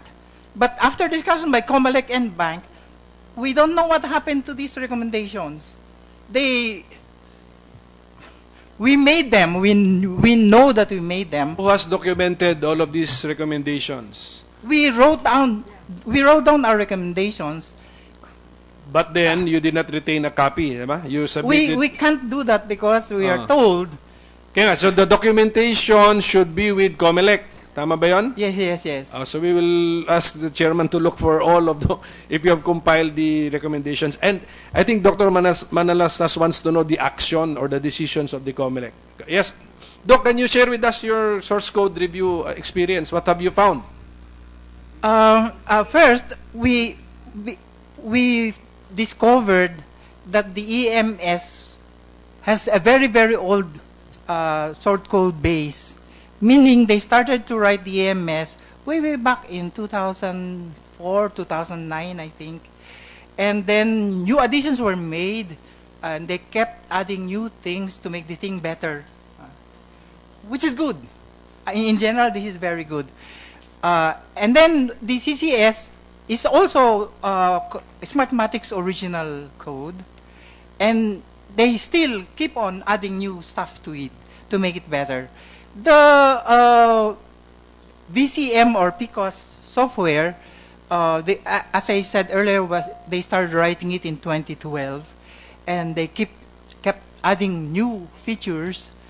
For example, one of the new features they added is the provision for the clean strip, the clean row. The purpose of this clean row on the ballot is to catch any stray dirt that might have been introduced into the ballot images because of dirty scanner. With the provision of this clean strip, it's possible to see if the scanner, after it's used for several occasions, has accumulated enough dirt to influence the count. That's a good feature, by the way. So even if it turned out negative in the news reports, as a source code reviewer, I must assure the public that this is a good feature, because everything that's new is going to produce some growing pains, but the fixing these growing pains so that the thing works properly is just a programming activity. And after trying to produce fixes, this oversensitivity of the program can be fixed. And Oversensitivity of the machine. Program. But you said oversensitivity of the program. Fixed by software also? Yes. According to the Comelec, the oversensitivity was changed without touching the software. Ano ba talaga? What did you do? Parang for the record, we will be really clear. Okay. Actually, Your Honor, if I will show you the ballot, if you look at the previous ballot, the box where the BEI signs is so close to there's an area here that will be scanned by the machine. Now, if in the event like the BEI will sign in excess of the box, it will hit that portion, then the ballot will be rejected. The remedy that we did was in the ballot design was to push the signature lower, creating a bigger space and pushing this down so that even if it will exceed the signature, it will not hit that portion. So it just goes to ballot design, Your Honor. So even if the signature goes outside of the box, as long as it does not hit the, what do you call those lines? This is the no mark zone. No? Ano bang tawag dun sa lines yan? Mga timing marks. Line marks. Okay. So, yun, ballot design lang yan, sir. Just ballot moving design, okay. Unless isadya ng BEI na he will sign the entire But portion. ballot design is EMS, hindi ba? Yes, Your Honor. So, did you touch the code for the EMS to change the ballot design? Can we ask the Smartmatic people, please, Mr. Garcia? Sir, there are two things to take into consideration when it comes to detecting the digital lines. The feature that Dr. Manalastas is describing is meant to prevent or to at least warn the BEIs when we have the digital line in place, no? So when we had what we call the reserved line, it was placed underneath the signature box, no? So as Commissioner Lim was explaining, and Chairman Bautista, if the signature of the BEI was going below the box, there was already a line inside the restricted area. So when the scanner was looking at that line, it was saying, I'm seeing something, and the sensitivity of the scanner was very high. So what we did was two things. We needed to try as much as possible to avoid having the signatures of the BEIs interfering with that section. So we transferred the reserved line to the upper portion of the ballot. So now you can see that there is a blank space from the upper timing marks. There are 2 or 3 timing marks. Yes, for the ballot, please. So the Congressman Rodriguez and myself can follow. Okay. And Congressman Ortega, please. And another thing that we changed is that it was detected before that the sensitivity was very high.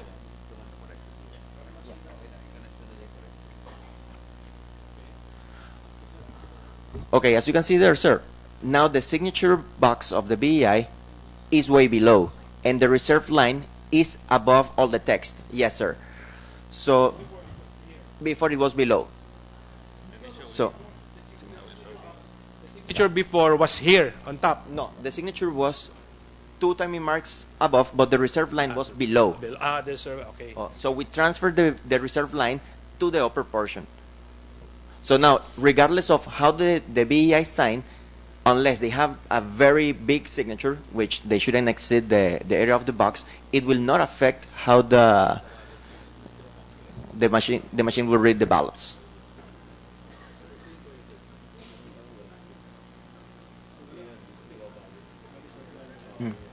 Yeah.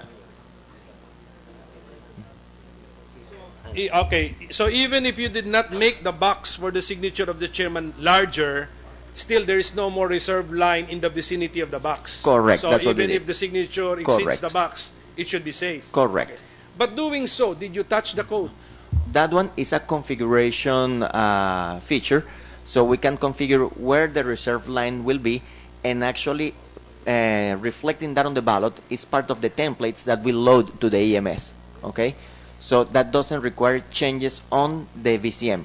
What requires changes in the VCM is the sensitivity of how much of a mark is going to be detected as a digital line and what not. Because if it is just a dot, like a pixel, it shouldn't be detected as a digital line. That was a high sensitivity that we had in the detection in that area. So for a digital line to be actually affecting a vote, if ever there is an issue, then we decreased a little bit the sensitivity. That was a part of the last source code drop that we gave to SLI for certification. It's already incorporated in the source Yes. code being reviewed. Yes, sir. Okay. Actually, the one already certified, compiled, and that is at the Banco Central. At the Banco Central, but also given to the reviewers. That will be the one Correct, given sir. to the reviewers. Correct. But the configuration, what is this? This is data fed into the EMS. Is part of the parameters configured in the EMS. Yes, Okay, sir. so that's also code, right? No, because it's something that the source code will use as an input. Oh, as an input. Yes, sir. Okay, and you inputted that in the EMS, and Correct. the EMS source code is already undergoing review. Yes, sir. Okay. But Doc Manalastas, one of the purposes of the source code review is to discover possible bugs and possible malicious software. And that's where I'm going to. Yeah, I want a report on that. We'd like source code review, which gives the programmers a little bit more leeway, a little bit more freedom in playing with the code. Right now, the conditions under which we're doing the source code review is brutally strict, that you almost cannot move at all. I mean, as programmers, it's very difficult to read code already. From the very beginning, it's difficult to read code. Now, if you make the conditions so difficult for us to read the code by giving very, very strict conditions under which the source code review is done, it makes our life even more triply difficult. What I'm trying to say is this. The tools that we have for source code review are just for example, the review of the EMS, we were allowed to use Eclipse. Eclipse under read-only mode. You cannot do anything with the code. You can only look at one function at a time for read-only. You can jump to another portion of the source code tree, but you cannot jump to a documentation file. You don't know what one function is doing. Even if you wanted to know, for example, what a built-in Java function is doing, you can't do that because there is no Java help. There are so many things that have been removed from the hands of the programmer that will make his job of reviewing slightly easier. Doc, if I were to ask you, are you doing an effective source code review? We're Give doing me something give more me your like... honest answer. Are you effective or not, given all of these restrictions? Personally, in my case, I think I've been able to read 1/1000th part of the code. Because there are thousands of lines of the code. And it's impossible for one person reporting 2 days a week for half a day to cover much of the EMS, VCM, and CCS source code. What I've been doing is, when the resource persons from Smartmatic are there, I ask the most important questions of all. Questions that have to do with our complaints in the past. That's why I resurrected our complaints of the past.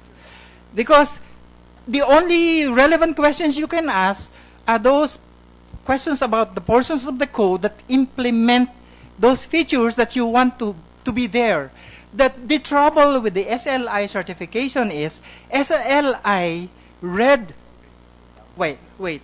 SLI review the code, and they use as a basis for reviewing the provisions of EAC 2005 BVSG, which is the election commission in the United States that specifies what computer programs, how they should behave, how they should appear, and it's the specific sections used by SLI are those sections that have to do with style, with grammar, with...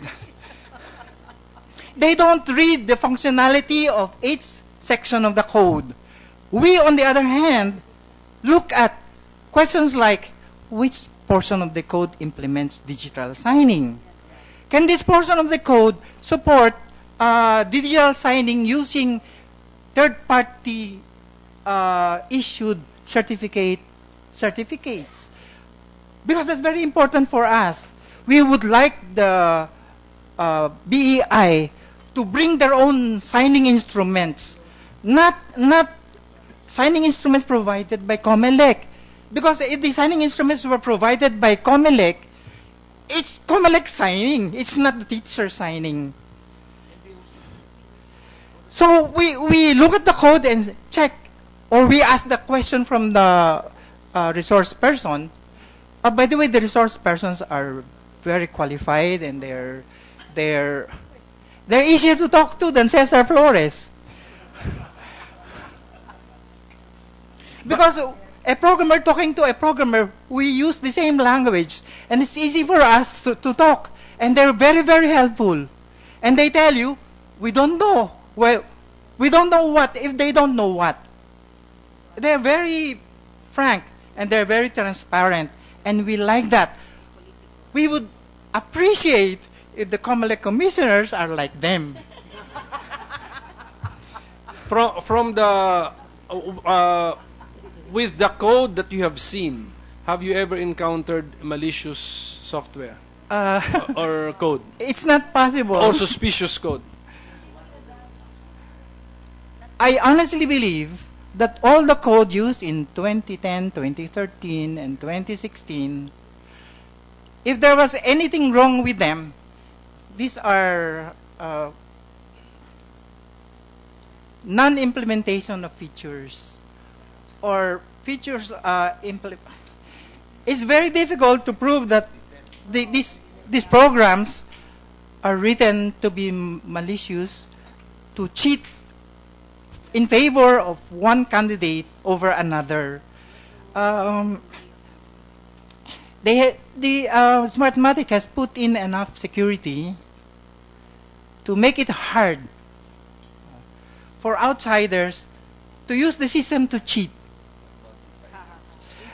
I'm not saying about whether it's possible or not for insiders in Smartmatic and Comelec to cheat, because if they want to cheat, they can easily do that. As long as they Let Dr. continue. So, insider cheating na this time. Paano? Is it possible? So, I mean, all the challenges that the public has been throwing in the direction of Comelec, all the challenges to hack into the system, I think they will all fail because the system is so secure.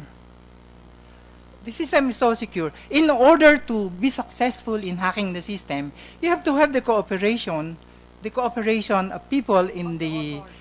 No, you have to have the cooperation of people who are in charge of the databases, for example, of the EMS, and who have physical control of the machines. You have to have physical control of the machines. Not only that, you must have all the passwords and all the signing keys and all that.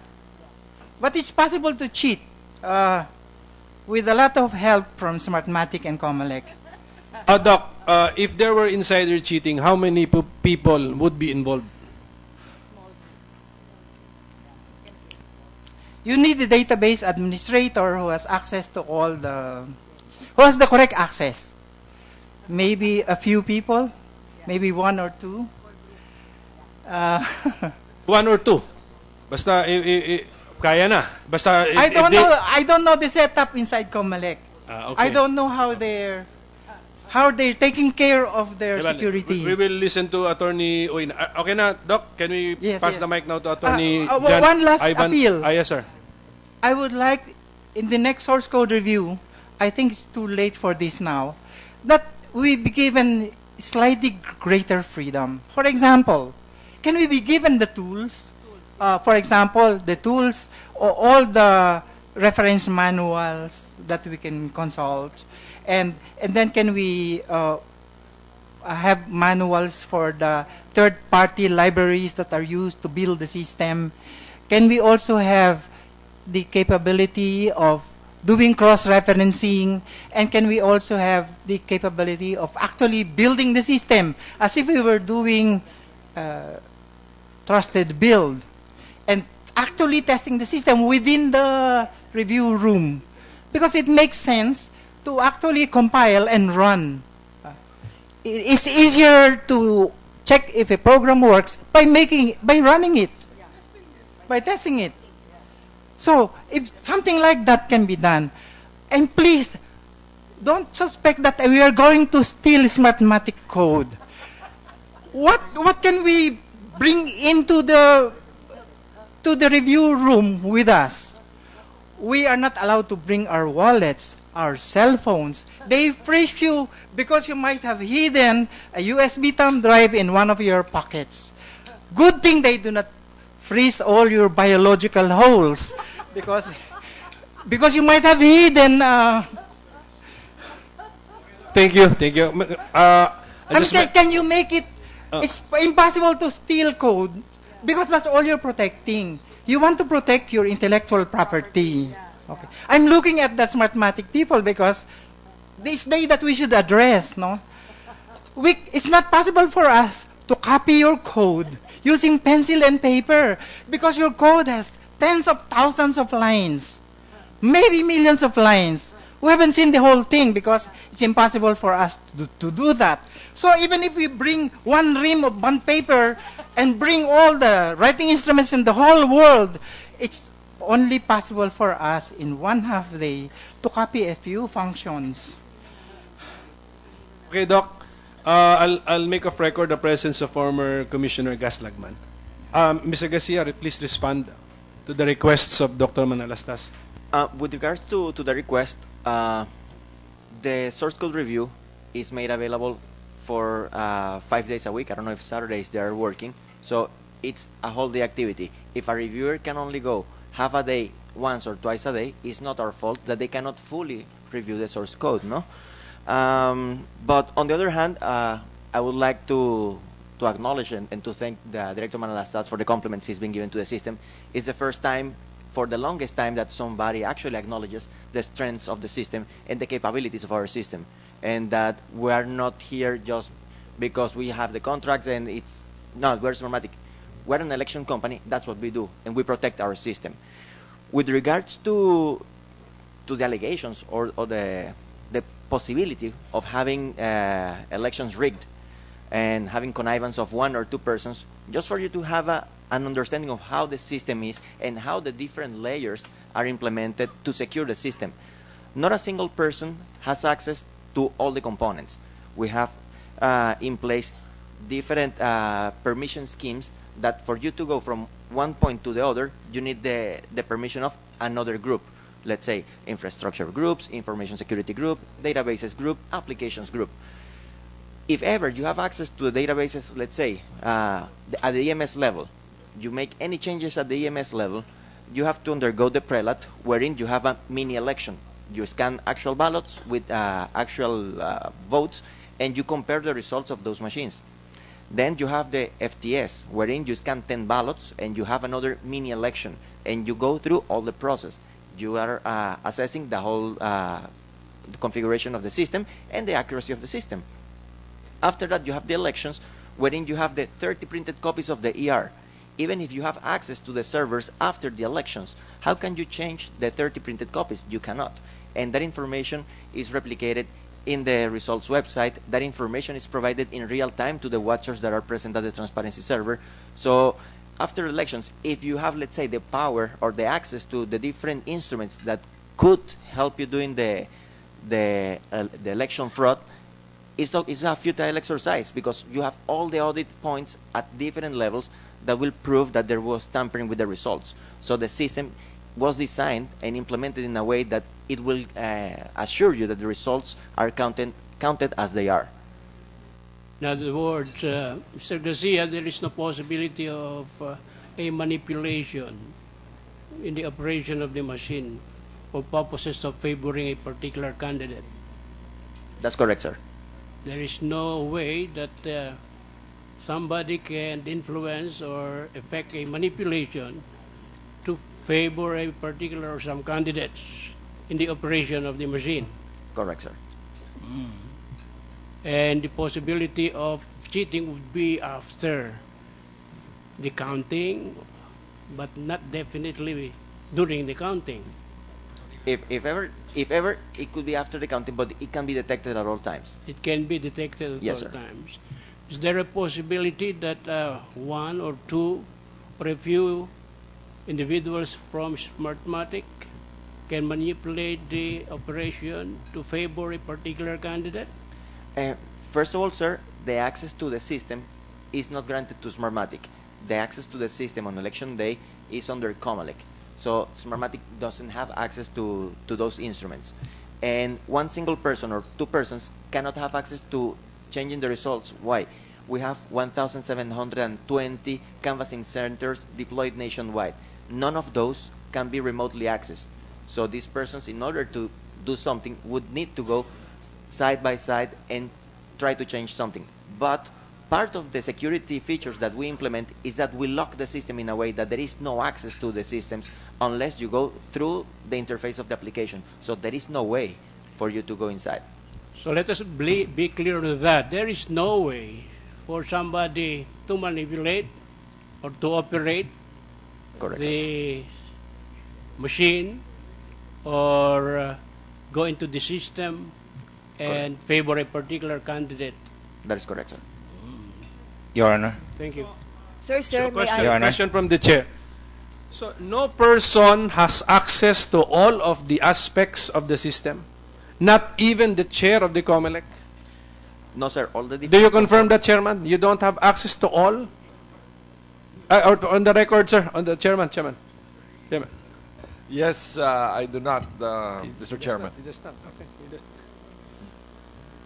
Okay, And it's access and understanding. You have to really understand the whole process. Your Honor. Attorney Oy, please. Excuse Thank Attorney you, Oy. thank you, Chair. Because he reviewed the source code also. Yes, Tama. yes, that's correct, Mr. Chair. Actually, well, I agree with Dr. Manalastas. The current source code review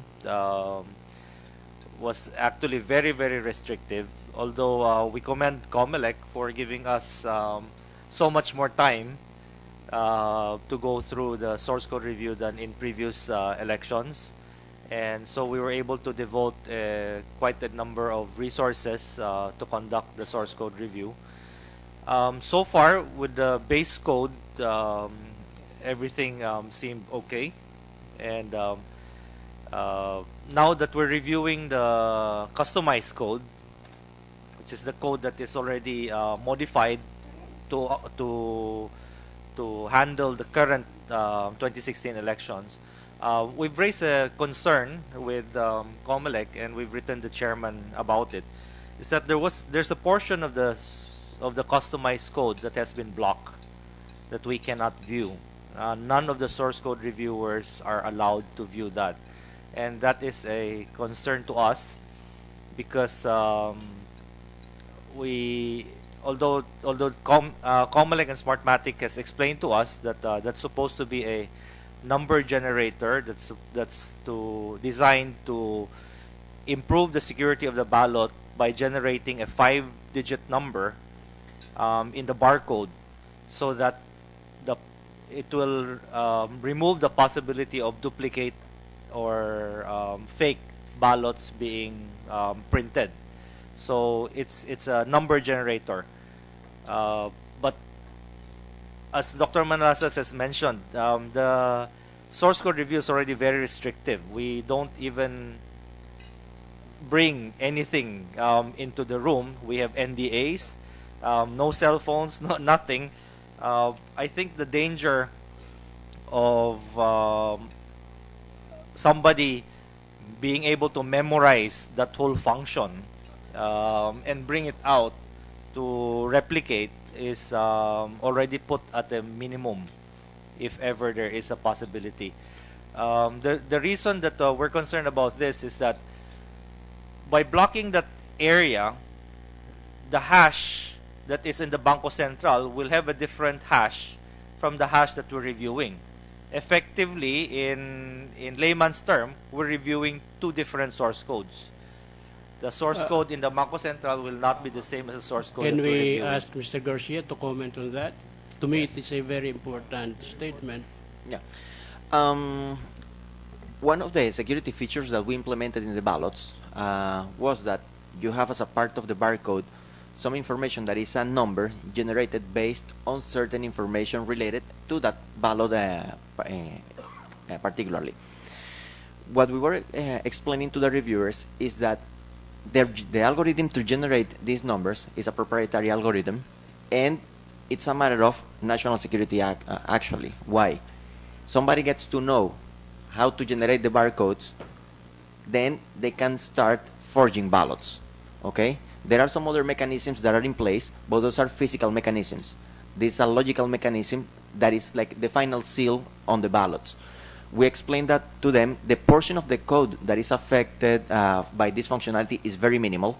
There were two options on the table about how to proceed with this one.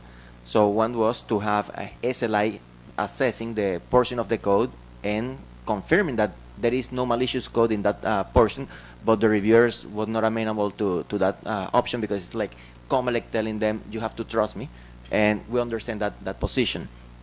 There is another option that we are evaluating, which is if the reviewers are amenable to this, to explain to them, to show from the developer's machine the portions of the codes that were extracted, so we can explain it to them, they can see it, we can then remove that portion from the code, rehash the files, and then that is the file that the reviewers will be seeing. So in this case, they will be seeing the same source code as in the Bangko Central. Do you get my point there? I don't get the point. So can you let's explain? say this is the source code that we have to look at, right? And then the hash of this one is 123, right? So when we take a look at the source code in Bangko Central, it will say 123. Okay. So what we're proposing to do is we will show to you the content of this.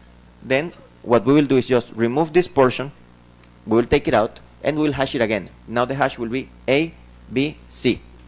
So now whenever you take a look at the source code, the hash will be ABC, and you know, because you already saw this, that ABC belongs to the source code that you are expecting to see. That ABC is a subset of the code which generated 1, 2, 3. Correct, sir. That's what. But they you're will be saying. able to see what we're taking out of source code precisely. We will show you precisely what are the lines that we're taking out. You will see those lines. We will make the hash again, and you will have in your computers that source code which doesn't have the lines, and you will see that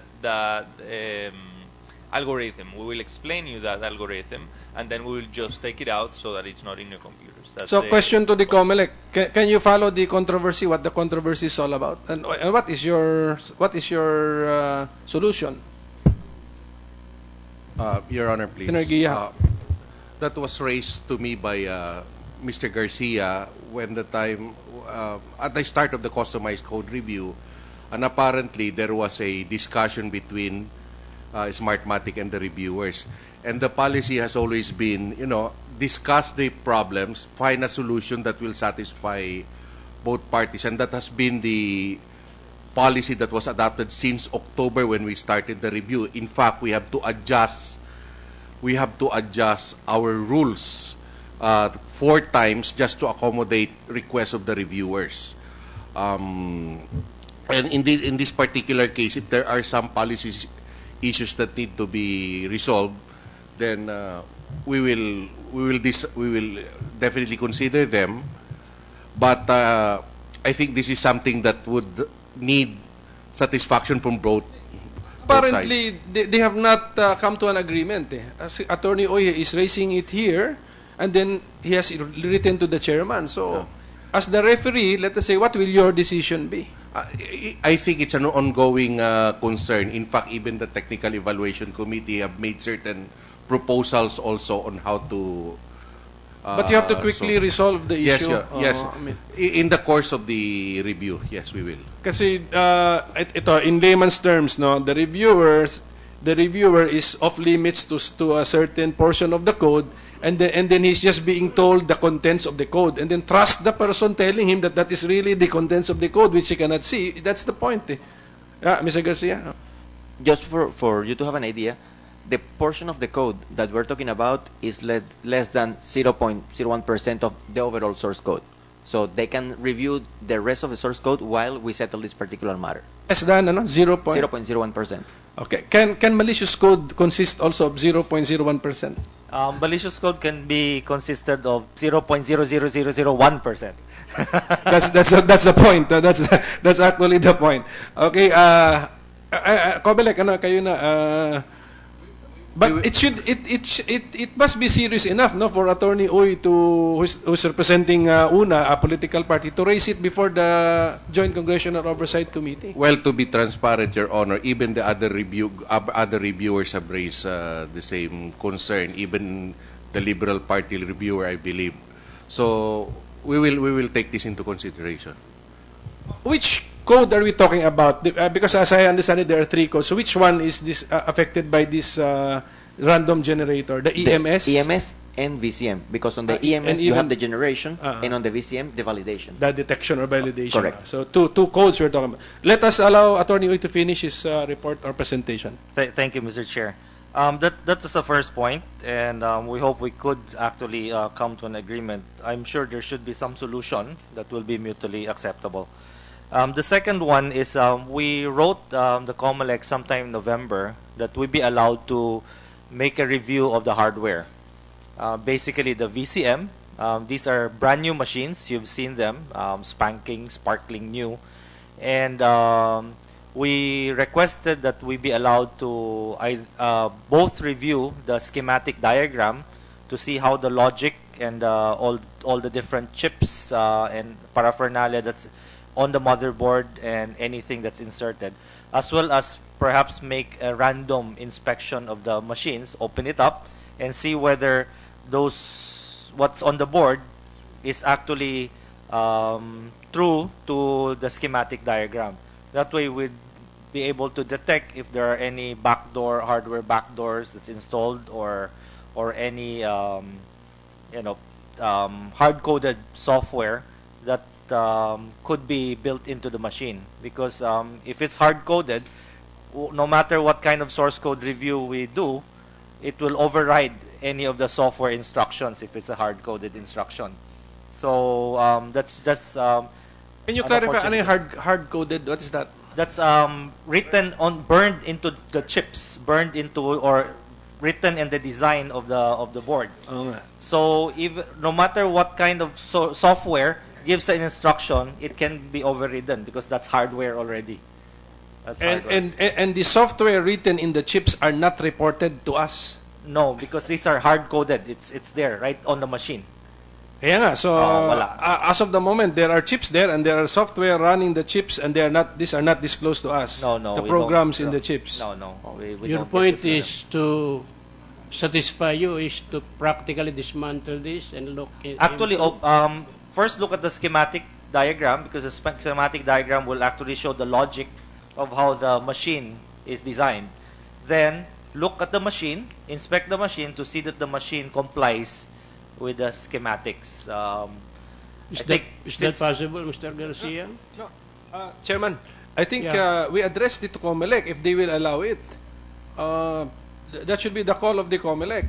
Yes and no, Mr. Chairman, because as you know, these machines are leased from Smartmatic, so they have certain proprietary rights over these machines. Again, it's really more their call as opposed to us. Chair, Mr. Chair. We're open because we're already reviewing the source code, which is also proprietary.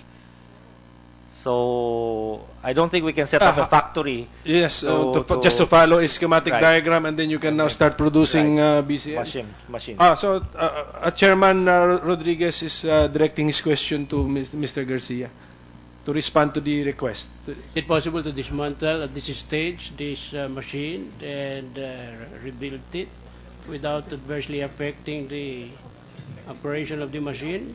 Yeah, actually, in the past, we have already opened up machines here at the Senate, but I think that as before, we're open to the option to show the internal components of the machine, but in an executive session, so no media is around, so in a controlled environment, no pictures, no recording. So yeah, we can show it to the reviewers and even during the source code review, I believe we can do Yes. that. Yes, I mean, if we're asked to do that, I have no problem to do that. Yes, thank you very Okay, much. Chairman, did you notice the sentence? If we are asked to do that, so I think the directive should come from the Comelec.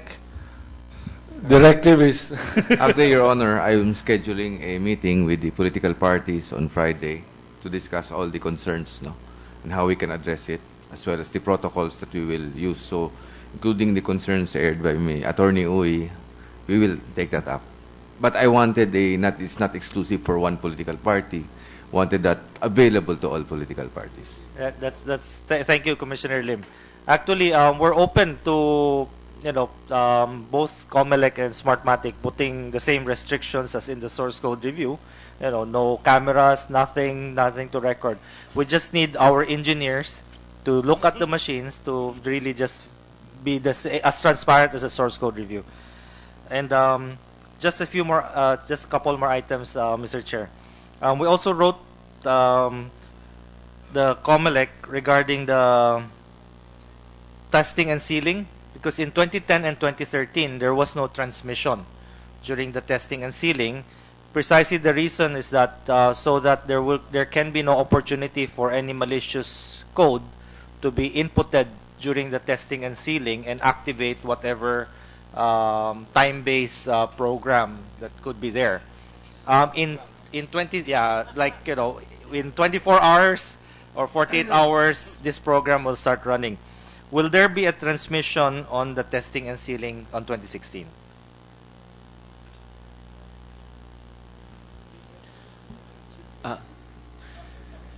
Okay. Oh, you have a question? Yes. Do you have a question? Will there be a transmission on the testing and sealing period? Why is it Smartmatic to answer that? That should be Comelec. Who's running the election? Yes, we are, sir, but we are still designing the protocols for the transmission, Your Honor. What's the plan as of the moment? It's a ping. Hindi siya yung actual transmission kagaya sa ED. It's how do you call that? The diagnostics report. Yeah. Is that a sufficient answer, Attorney? No, the diagnostics report, how will you send the report? You will have to open the transmission. Yeah, that's the point. But I was going to explain. What should I? Can I? Yeah, explain. But I'm just wondering how come it's Smartmatic answering even the decision on whether there should be a transmission of the final testing and sealing. No. You may question. What is the question? Will there be transmission during final testing and sealing? Because Yeah, this precisely. was not allowed in 2010 and 2013. Kaya nga, so that is the question. So ako ang feeling ko that should be answered by Comelec policy. Yeah, I answered, Your Honor. In terms of the actual transmission, yung kagaya ng election day, walang ganon. It's a ping. We will test in terms of whether it can transmit or not, but in terms of the results, of viewing the results, Hindi no. data ang Hindi tinransmit. data. It's just a signal na saying na I'm activated. Yes. Are you satisfied with that, Attorney Uy, given your question? What are you after? It should be a data transmission? No. What I'm after is in 2010 and 2013 there was no the transmission capability was not activated at all, because regardless of whether it's a ping, it will always be a two-way communication. Because once you send the ping, the ping has to be acknowledged. So during the acknowledgement, you only need a very small code to activate whatever software or virus or hard-coded in the machine to start acting a certain way on election day. And the reason 2010 and 2013 we did not allow that. In fact, that's actually the reason why on election day, once you close the election, you do not allow transmission. You print 8 copies first. Then you allow transmission, precisely because you don't want any foreign to touch, to connect to the machine at all. So even with the 8 copies, then transmit, then additional 30, right? 22 copies. 22, so Yes. total of 30. Right. Will that still happen ngayon? Ganun din? That's the logic. As of, Yes, for FTS, yes. no, for actual, yes, yes. actual. 8, print 8 first, then transmit, Transmit. then 22. Yes. So your preference is actually for it not to send a Yes, transmission at all. So At at least all. just for the record, that is the position or the recommendation of the una not to have any transmission at all during testing and sealing. That is actually his. I thought he would propose that it transmit, and the proposal but is not to transmit. Let's give chance to the others. So are you done, Attorney? Hindi pa. No. Continue.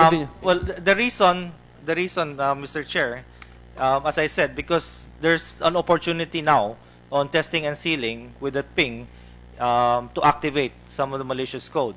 Now, the reason that Comelec is stating that they want to do the ping is so that they can ensure that there will be transmission prior to election, so it will be able to verify the availability of the transmission.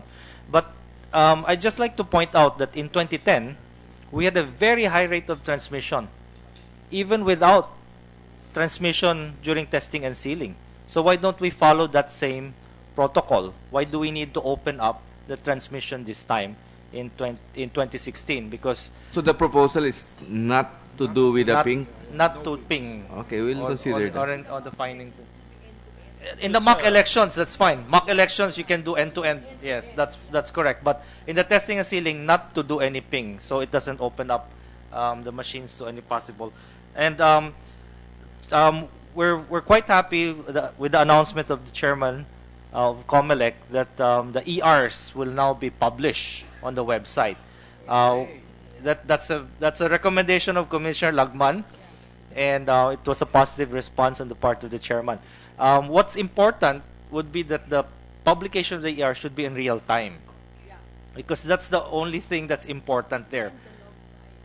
Well, as you know, there will be 3 transmissions. So this will be like a 4th transmission. No, but it will be brought up again, posted in the website. No. Yes, actually, the data that is transmitted to the Comelec server should already contain the ERs.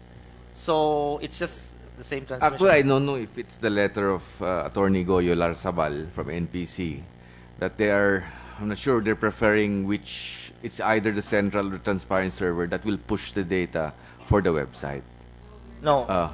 Yes. Actually, we'd rather have the check and balance, because with the check and balance, meaning we have the Comelec central server and you have the transparency server, and what the public wants is they're able to compare that, with the transparency server data and the Comelec central server data, that there's a check and balance. So what's important would be the Comelec website should contain the Comelec central server data, and then the transparency server has its own data. So now you'll be able to match the two.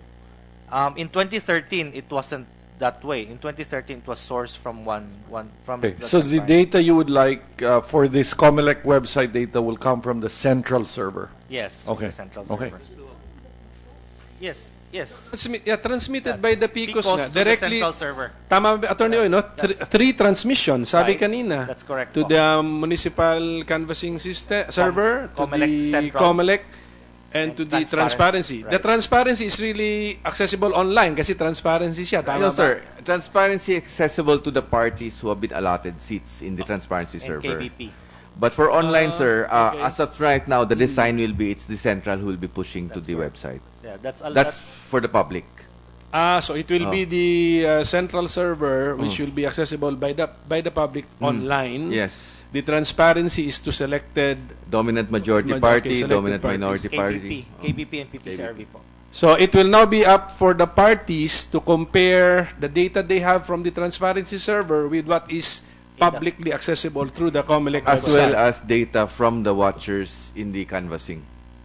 Yung There's three kanila, sets, their own data. But online, accessing it online, they can now compare what they see in the transparency with what is accessible by the public. Yes, Your Honor. Is that a good enough improvement, Attorney Oy? That's a very big improvement, Mr. Chairman. So, are you Very finished? happy, Are you finished? yes. Okay. Can we allow those who have not spoken to can we hear those who have not yet said their pieces? Dr. Celis? Attorney Uy, it's not only the ERs but also the COCs or certificates of canvass published in the website. Okay, these are my concerns.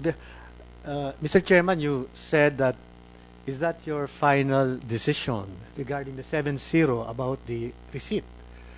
And Chairman Bautista said it is. It is already. But, Mr. Chairman, if you're going to read Section 33 of RA 9369, the Joint Oversight the Joint Congressional Oversight Committee shall conduct a comprehensive assessment and evaluation and performance of the different AES technologies implemented and shall make appropriate recommendations to the Congress in sessions assembled, specifically including the following blah blah blah blah, and it's also stipulated here an increase or enlargement of areas for implementation of the AES or an AES technology and not a full implementation. There's also a provision in the law or a full implementation of the automated election system. That means there's the power of the Joint Congressional Oversight Committee to make a decision whether we go for the decision of the 7-0. Thank you for your interpretation. Yeah, that's Okay. one, Mr. Chairman. And if I may recall, in the past hearing, Mr. Chairman also said that to have the implementing rules and regulation, because we don't have, Chairman Rodriguez, we don't have any implementing rules and regulations for 9369 for the past 9 years, because the amendment was enacted in 2007. And the interpretation always of the BBPAT is that Supreme Court, the one that you read. But if during the time of Melo and Brillantes, if they have already come up with the implementing rules and regulations, we should have the good interpretation of what is the intention of the RA 9369.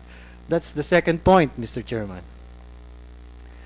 In fact, even the schedule that was presented by Commissioner Lim, I didn't see there the training of the Board of Election Inspectors and the training of the Board of Canvassers. No, I didn't see there. I also didn't see the digital signatures that will be provided for the BEIs and for the Board of Election Inspectors. So these are the things that can be seen. You know, when you talk about the digital signature, you can refer to www.icto.dost.gov.ph, and you would see here a lot of government agencies already that have already implemented digital signatures because of the help of the Department of Science and Technology. And according to Yusek Asambre, no, they offered this to the Comelec, no, in 2013. And that was also said or mentioned by Director Bill Llorente. And for 2016, it's also the same. We have that Philippine National Public Key Infrastructure already available since 2011. That was launched, no? So we did not see that in the presentation of Chairman Commissioner Lim, no? Because 6 months before the elections, the BEIs, the Board of Canvassers, should have been trained by the DOST and certified. We didn't see that in the presentation. No? And then again with the receipt, and referring to Ms. Ebi's citation earlier in the banks, the technical working group of the Senate bill regarding the 9369 was composed of bankers. And the reason behind that receipt and the reason behind that digital signatures is patterned behind the banking industries and the ATM. That's why when you withdraw, you get a receipt. If there is no receipt, you can view that in the LCD. But if you want a receipt, you go to another ATM and verify. Diba? Next point. The hardware acceptance test. This is different from the user acceptance test.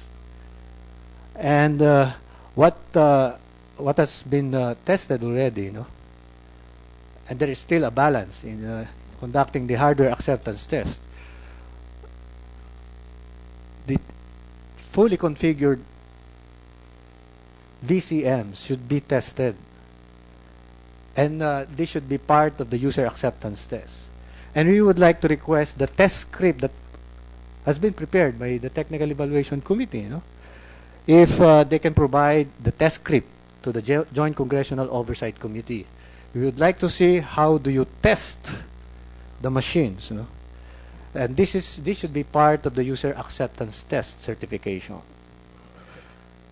And test scripts, And with regard to the contract with the telcos, what was mentioned was telcos, but actually it's the system integrator, and Smartmatic was the winning bidder in this regard. It's not really the telcos.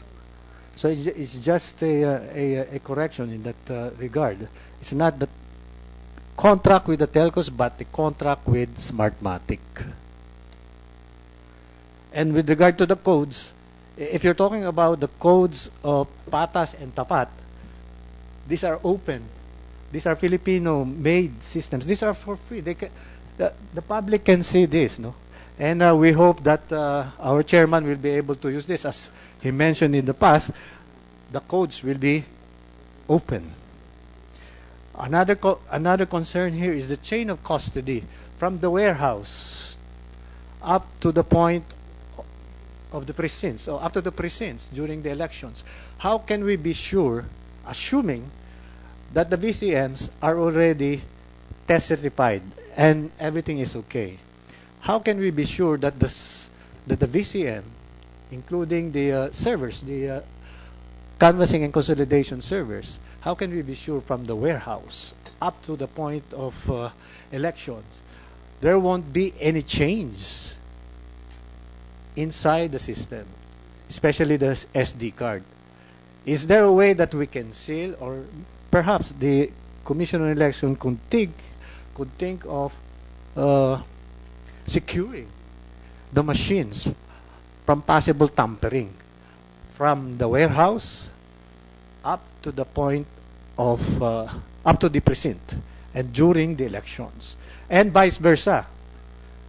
After the election, what happens to the machines going back to the warehouse? So how can we make sure that the chain of custody is not compromised? Dr. Celis, you are representing AES Watch. Automated election system. Can you give us your recommendations in writing also, so that yes, sir. A position paper. And then the website, the retention of the data there should be at least 3 years. 3 years. That's also in the law. Can we make sure of that? That the website will not be taken down immediately. And Comelec, please, can we make sure of that? 3 years. Yeah, that's what I noticed also in 2010. It was all of a sudden taken down. Continue, Dr. Celis. And then, of course, if we're going to base the activities or the project management activities of the Comelec and Smartmatic, it's stipulated therein that the test certification should be completed by February 9, and it's already over. And we'd like this to be documented and be presented to the Joint Congressional Oversight Committee why there was a delay, because the Joint Congressional Oversight Committee is the one really facilitating all this project implementation, as is stipulated in Section 33 of RA 9369, because that's the function of the JCOC, to oversee what has been happening with the Commission's implementation. So the evaluation should be at the hands of the Joint Congressional Oversight Committee. It's not the Comelec.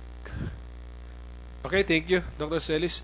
Are you not excited for the actual demo? But Dr. Celis is reminding the Comelec once again of Section 37, yung IRR. This is an independent section which you cannot comply with just by issuing your general instructions to the BI. If I recall, Mr. Chairman, during the last hearings, that I thought that we were challenging them to produce a draft of the IR. Yeah. I don't know. That's your job.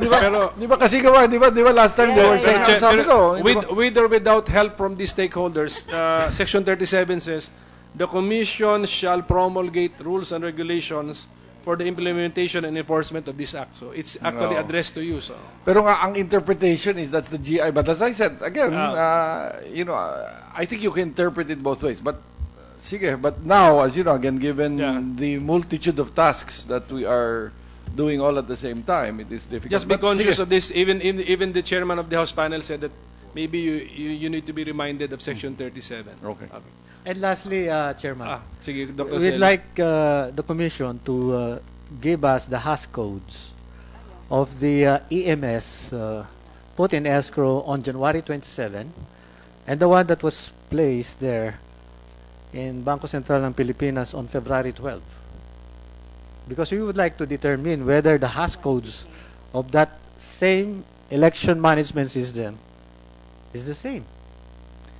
Because we want the second one is rebuilt. Sabi nila. Rebuilt one. Basta, these hash codes can be published, no? Wala namang danger. Being published in the website, Your Honor. Yan na May I po sa invite website, them sir. to look at the Comelec website. Can you look at the Comelec website, Dr. Celis, and then tell us if it is really true na naka... No? Okay, Mr. Casino, and then we can look at the actual demo. Thank you, Mr. Chairman. There's so much already issues raised with regards to the voter verification paper audit trail, and I think the arguments is already read, and it seems that the Commission and Bank is already dead set on not allowing that. But if we recall on the Section 7, the minimum system configuration, I also said there in paragraph A that the system has to be accurate, credible, and can be subject to audit. Now, in the absence of, let's say, the BBPAT, if let's say Comelec choose now to do so, can we request the Commission to have all the audit logs be accessible to all stakeholders who would like to have interest of that? That way, they can contest whether there was some anomaly in terms of the transmission, in terms of the setting up. Because as echoing the statement of Attorney Uy, that even in the final testing and sealing, they do not allow transmission. That way, we will really never know whether the transmission failure was subject to fraud or some interjection. Question, are audit logs also files? Yes. So therefore, pwede din silang i-post online. Yeah. You can even and will there be a danger in posting audit logs? No, audit logs are not really harmful. I want them to answer. I want the Comelec to answer. The proposal is to also post online audit logs, which are also files, just like election returns are files. What is the opinion of the Comelec? Are you open to this? Do you think there is a danger in doing this? Pero you have to justify if you say that there is a danger. We don't mind that, Your Honor, but we just can't do it right now. The machine is configured not to transmit audit logs, no? But we can make that available, Your Honor, after. But it's going to be after once we have retrieved it, we can scan it, we can post all the audit logs. But it can be done immediately because anything can happen in between transition from the final results until the... Question, Babak, why do you need to scan audit logs? Akala ko file sila. No, it's a file. It's we will have to reconfigure the trusted build again. If you Ulitin namin. No, no. What you can do is the actual audit logs being printed, we can have it scanned and we can post it in the website. Oh. Yes, the Yeah. original is printed. So So that's- we need to retrieve all of them, no? Actually, that's Okay. automatically generated, isn't it? That's automatically generated. So there is no need to go for imaging or scanning because it's already automatically generated by the system. All systems have audit logs. Automatic yan. And No, it's but not harmful. If we're going to regenerate them for purposes of posting it in the website, we have to. That's a hard-coded feature, so we have to. I'm redo sorry, the correction. trusted It's build. not a hard-coded feature. It's just Yeah, Marlon. Anyway, Mr. Kasi, the proposal has been made for the Yes, Comelec to think about it as an added transparency measure. Okay, And continue, then continue. also in 2013, Comelec Resolution number 3369, they have some provisions there allowing the Board of Election Inspector to check the system date.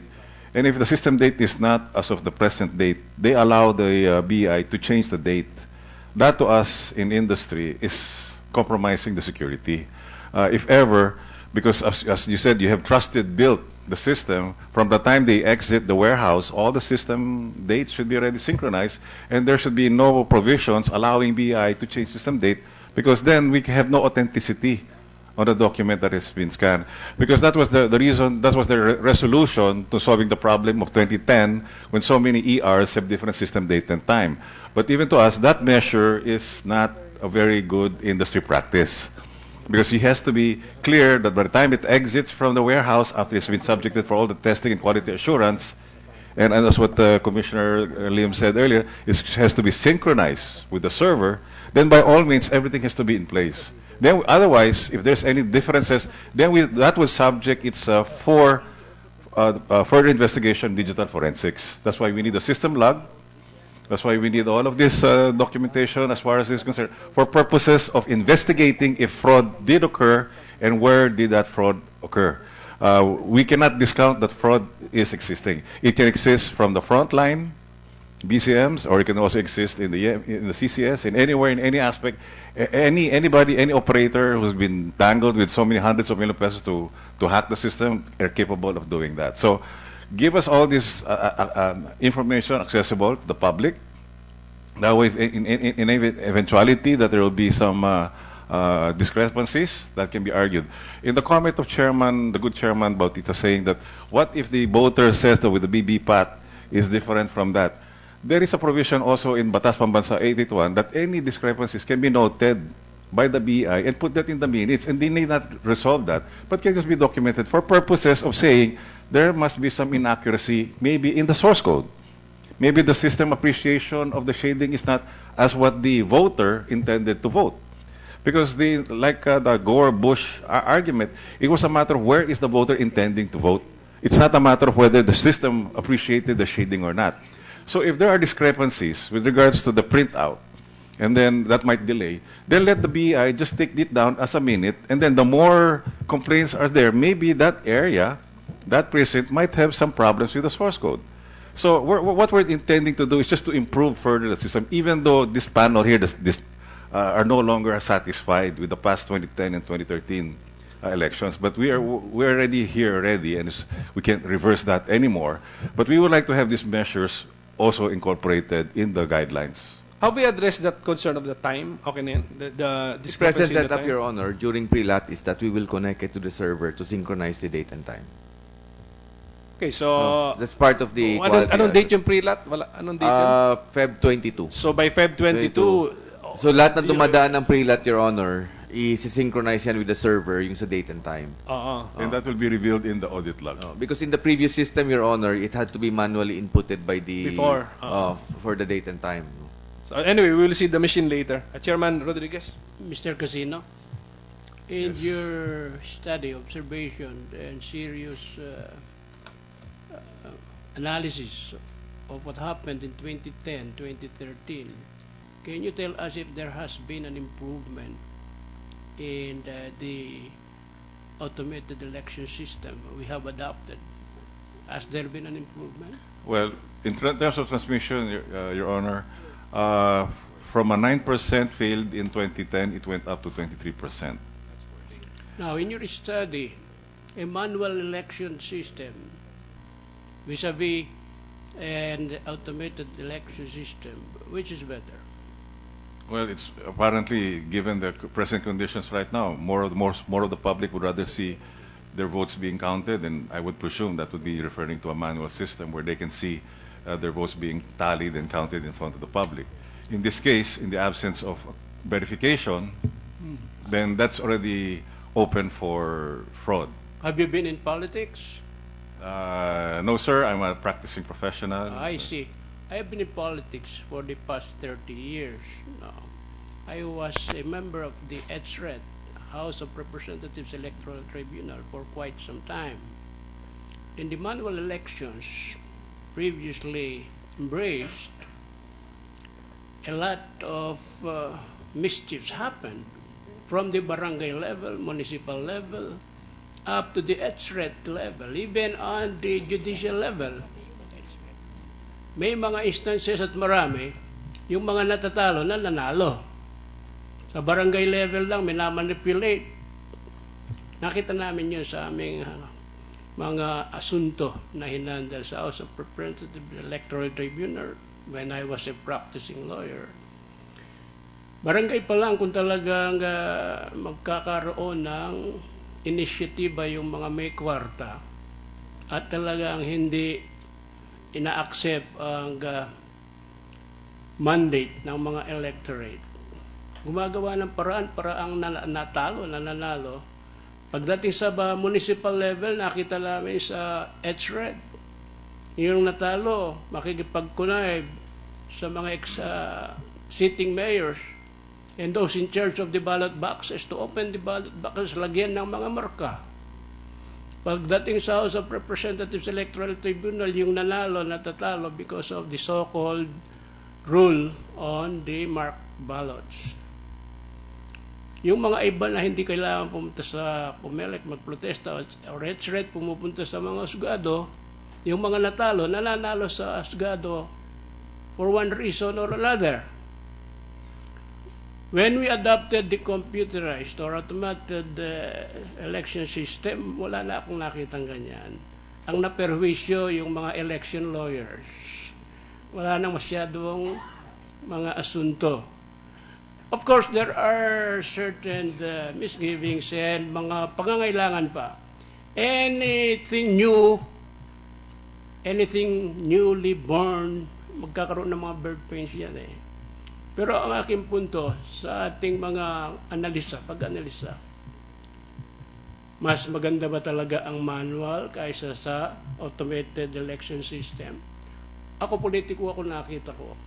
Hindi ako ni minsan nandaya, hindi ako mapera, wala akong pera.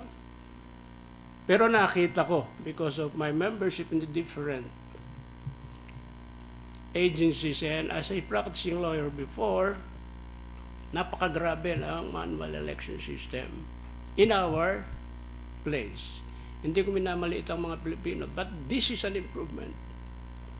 Perhaps, and I commend the group, your commitment, your sacrifice in trying to improve further and make up all people realize and see a very credible, clean, and honest elections. We commend you people for doing all these things. But let us also build some sort of confidence in our public, particularly today. We cannot afford somebody winning and being questioned later on by our people. I do not want to strengthen the fear of Franklin Delano Roosevelt when he said, the weakness of democracy is public opinion. I want to strengthen, personally, not for in representation of the House of Representatives as an institution. Personally, I want to strengthen the system. I saw it, I experienced it, and to me, it will be the best if we will be able to maximize our effort in trying to remove all possible so-called glitches in the electoral the automated electoral system. Don't you think so, Mr. Gaslagman? Of course, we have the same objectives, and we would like to see credible elections. But with all due respect, I'd like to just say that during the manual, well, first of all, we are proposing manual precinct counting but automated canvassing. It is in the canvassing that dagdag bawas happens because the numbers there are already high, 5,000, 10,000, even at the municipal or provincial levels. Dagdag bawas does not happen at the precinct level. It's other things happen, but not dagdag bawas. In a manual. And therefore, we are proposing that the canvassing should be automated. That is also what takes about 25 to 40 days. The precinct counting used to take only about 5 to 12 hours. The canvassing could take up to 40 days. So we're spending something like 10 billion pesos to cut down the time by 5 to 12 hours. The canvassing, the cost of all the laptops, servers, and other equipment that's used during canvassing cost only about 300 million. So, you can see the disparity there. 300 million cuts it down by even 40 days, but the 10 billion PICOS machines would only cut it down by 5 to 12 hours. It is also not true. You see, one of the problems that we encountered during the using PICOS was that it impaired the protest process very seriously. As a matter of fact, I asked former Congressman Payuma, how did you convince the judge to open the ballot boxes? What document did you use? Because there's no document that you can trust except the ballots. But the ballots can only be opened if there's a protest. So it's a catch-22 situation. There's no document. The election returns, you cannot use because that is already a product of PICOS, which could already be corrupted. So I asked him, how did you convince the judge? I said, no, not a document. What happened was that at 7 o'clock in the evening, results from a barangay were received at the Municipal Board of Canvassers. And when we checked, ang bilis nyo no? They said, hindi pa po kami tapos, nagbobotohan pa dito. Which means that if I were to believe the reports, the results came from somewhere else. So, one of the commissioners, Comelec commissioners said, Gaslagman, emphasizes what happened in Dinalupihan, that's an isolated case. In an automated election, if it can happen in one, it can happen nationwide, except that we don't see it. There are very few who actually, who had the industriousness to look for ways of filing a protest. The protest process has been seriously impaired. I understand, Mr. Lagman, you already made a presentation of this before when I was not yet the co-chair. And I believe at this stage is too late. We cannot do otherwise. Perhaps in the future we can make another second look. Yes. But at this stage, I believe we have to concentrate. Oh, yes. On this. Yes. And I'd like to make a few suggestions there while I have the microphone now. So might as well continue, if I may. These are very quick points. First is a reaction to the website, the public website, where we would like to put the election returns. There are 3 transmissions coming from PICOS. One goes to the Municipal Board of Canvassers, the other goes to the central server, and the other one to the transparency server. In 2010 and 2013, those were different because while it might succeed in sending it to the Municipal Board of Canvassers, the transmission might have failed in the other 2. And so they had different numbers. And so some would be incomplete. And Smartmatic would say, you cannot compare the two because they're different. Now, it can happen again, that we have a copy in the public website, and if the results of consolidation here are different from the results of consolidation of the official canvassing, then Smartmatic can say, well, because they have different data. So if I have my rudders, I would rather that the one that goes to the public website is the one that goes to the Municipal Board of Canvassers, so that there will be less reasons for Smartmatic to say they're different. Yeah. So that's one. Paano yun? When the transmission ends at the municipal server, so how will it all be consolidated? The Municipal Board of Canvassers server can transfer to the website itself. It should be better in the sense that the Board of Canvassers are already in the municipal or city, and transmission would be more reliable. So pareho ng pareho. I mean, so that's why I'm saying that if I have my druthers, I would rather have that. That thinking, do you think the Comelec can still, if they will be agreeable at this stage, can still adapt that? Did you hear the specific proposal? It's no longer a transmission from the machine, huh? It's a transmission now from the municipal server, city server. Just to a public website where the people can now access the results. Pero ang results would be by municipality na? Yes. No. By Election ER pa din. returns. By ER Because pa din. they're going to receive the election returns, and then what they should do, the first thing they should do is transmit to the public website. Question from Chairman Rodriguez, can that be done? Tapusin ko muna. Kung magustuhan ninyo, can that be done? I was told it's possible. Yeah, it should be fairly easy. Okay.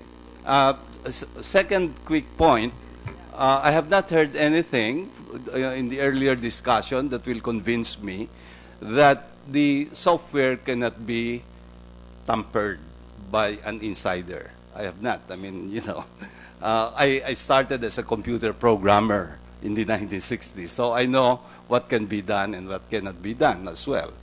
But malicious software can be injected. I have not heard anything. What it is that we have to trust Smartmatic, and that's it. I mean, we're asking. They're asking us to trust them. And you don't. And so I'm sorry, but I don't. The third quick point. In 2011, when I was still a commissioner, I asked the IT group in Comelec to develop our own canvassing system. And they were able to do it in 3 months.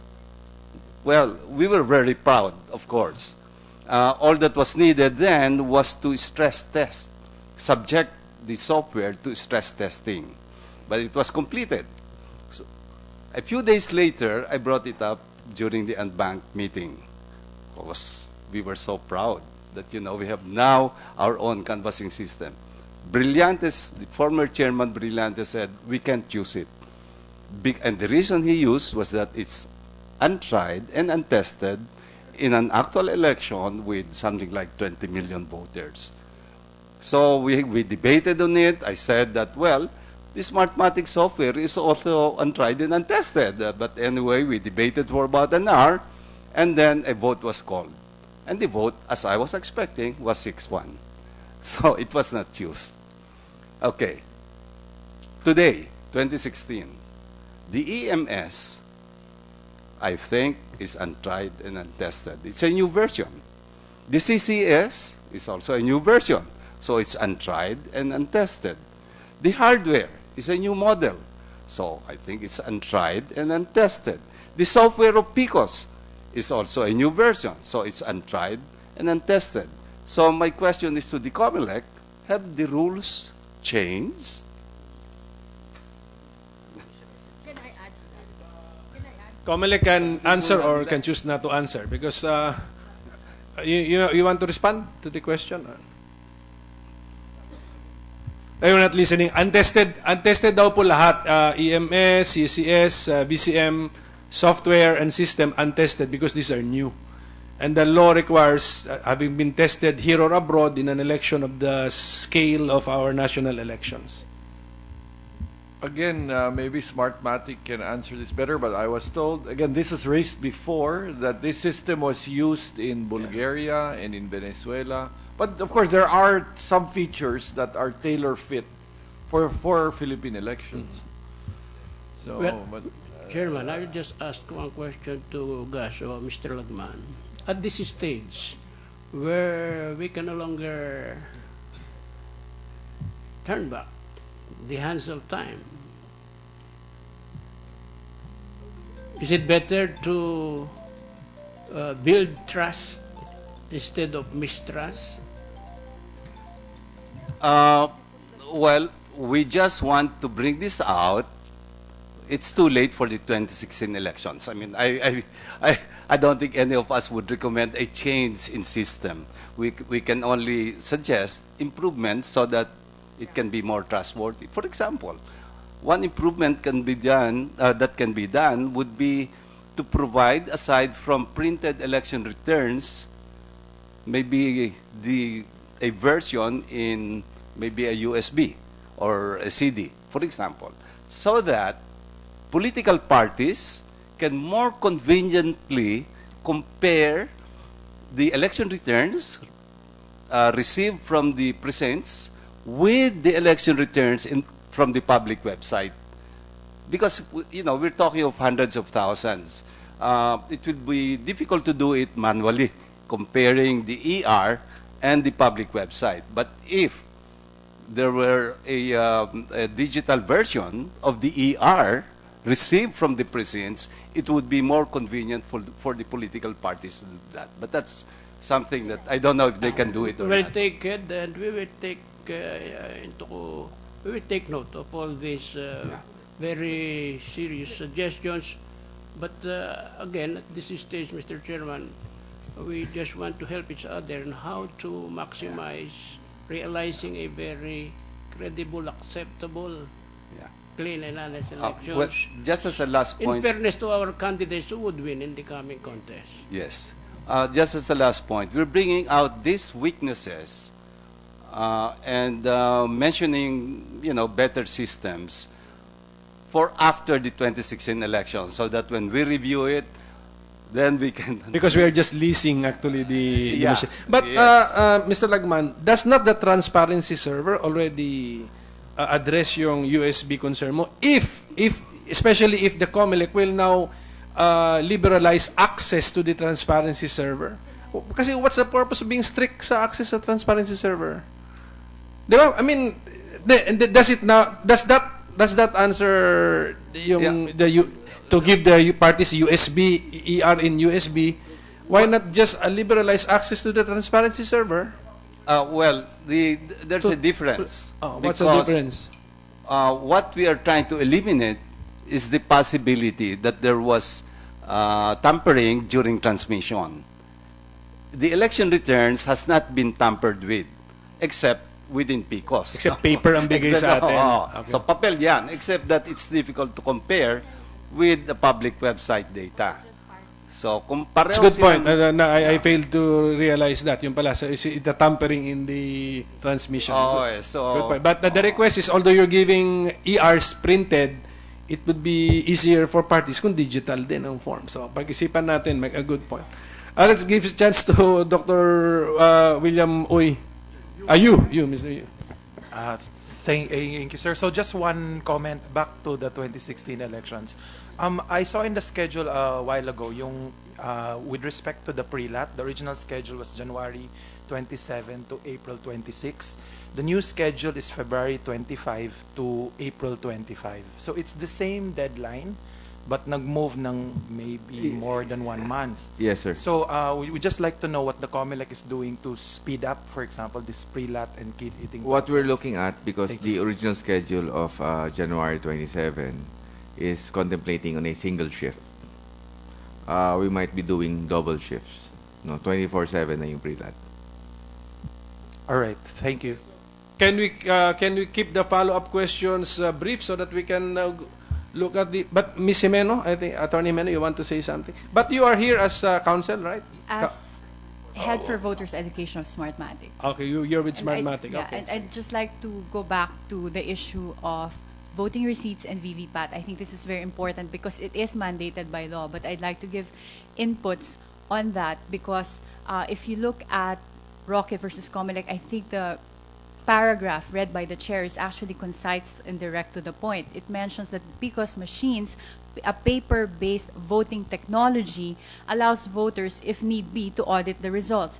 And that is really what's required, the auditability. And if you look at the records of when Republic Act 9369 was passed, at that time, the word VVPAT was not just a local term. It was internationally known in the voting, on the automated voting technology industry as the voter-verified paper audit trail because it recognizes that there are voting technologies that is either internet-based or computer-based, wherein voters cannot verify how they voted.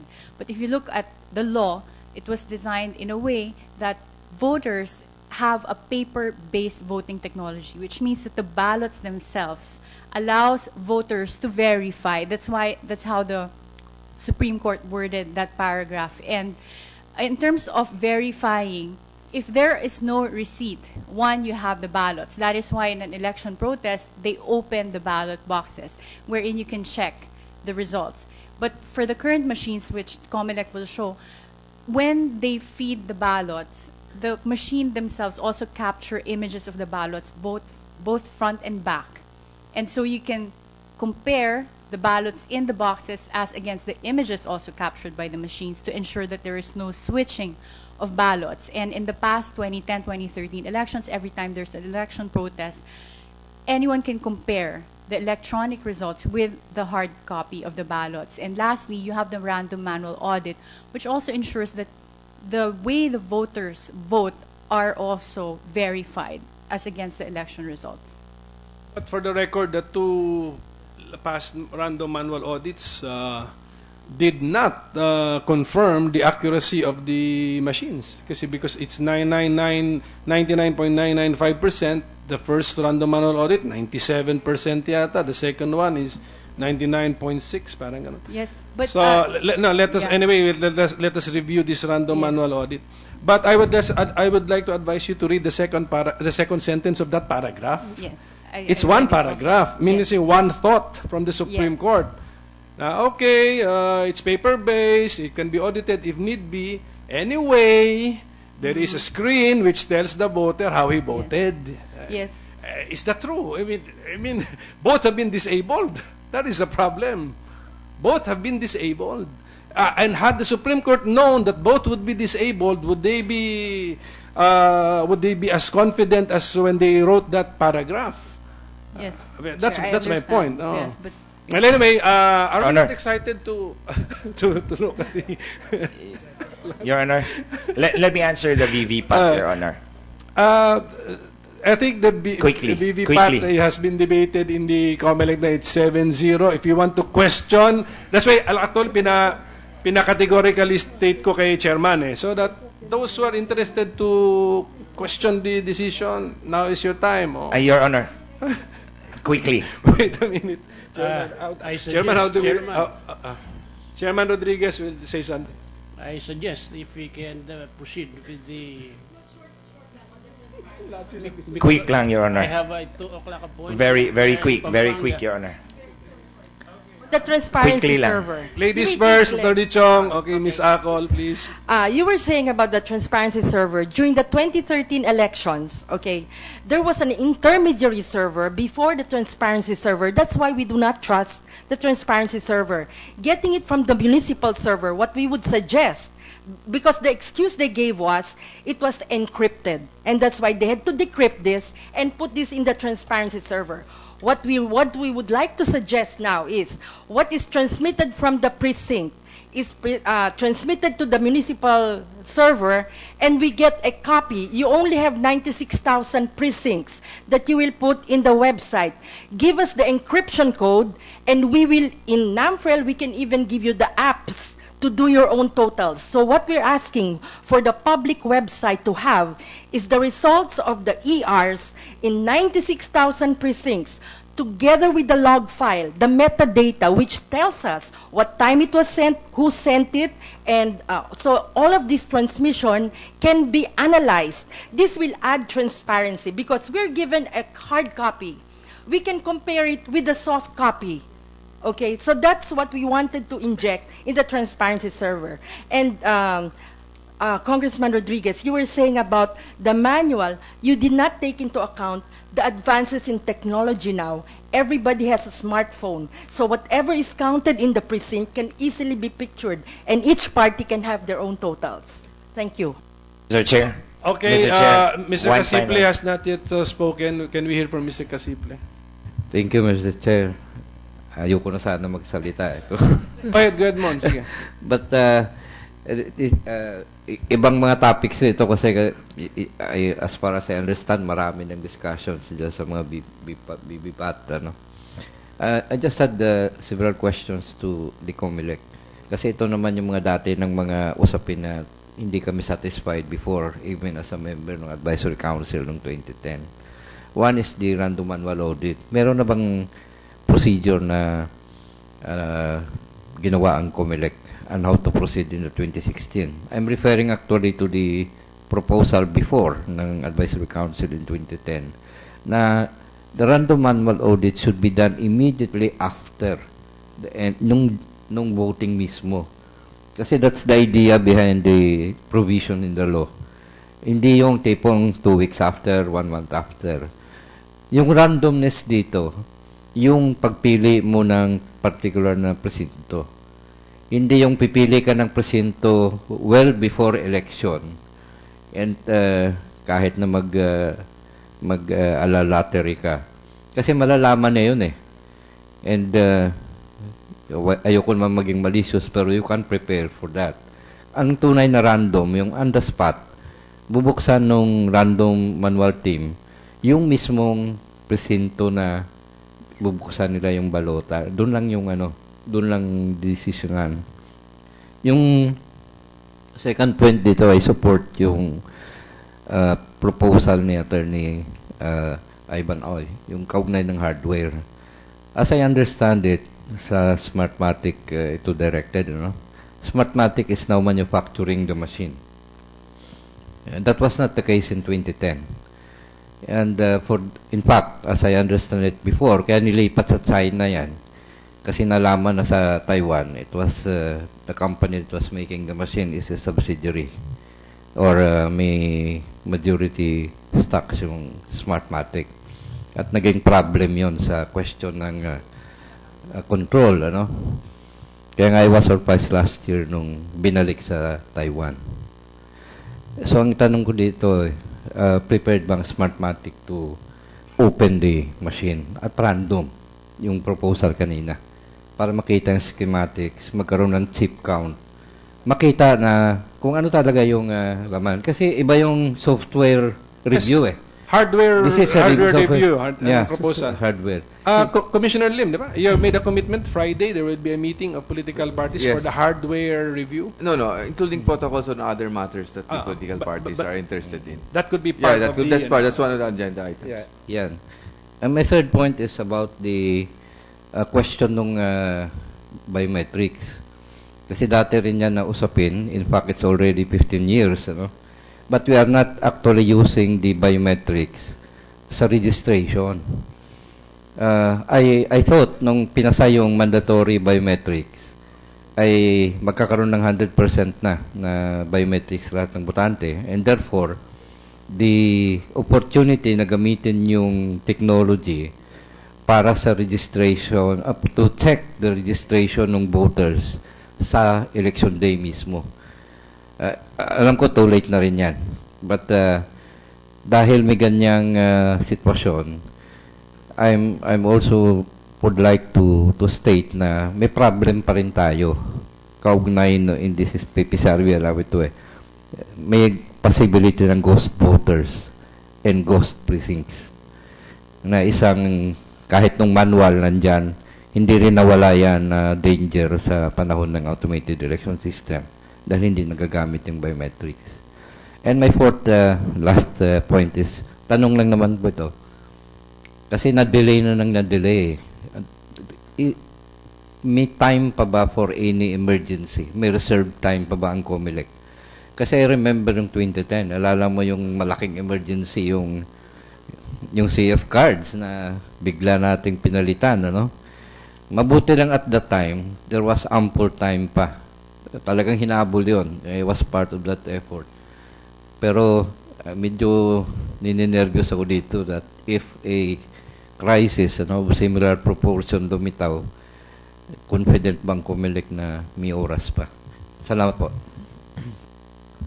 Mr. Chairman, if I may briefly respond to the points, and maybe let's do it in inverse order. Yung may time pa ba, alam nyo, napapansin ko minsan, time talaga is relative. Oo, na ample time, as you said, that was 1 week before. Tayo, we still have 83 days. So we feel naman that in terms of the major milestones, that we still have enough time. Now, for example, for the printing of ballots, even if we were a bit delayed, we will still be able to complete it, I think, by April 25. Sabi nga rin ni Commissioner Lim sa pre-lat, even if also we were a bit delayed, I think we will still be able to complete it. No? Yung sinabi nyo sa biometrics, magagamit naman po. Kasi nga, sa ating EDCBL ngayon, meron ng photo nung botante, meron din signature.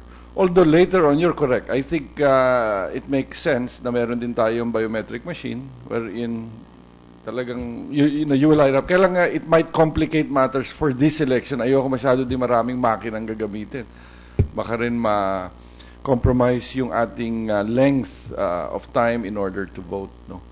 Yung sa second point nyo, well, I think that will be shown during the meeting with the political parties.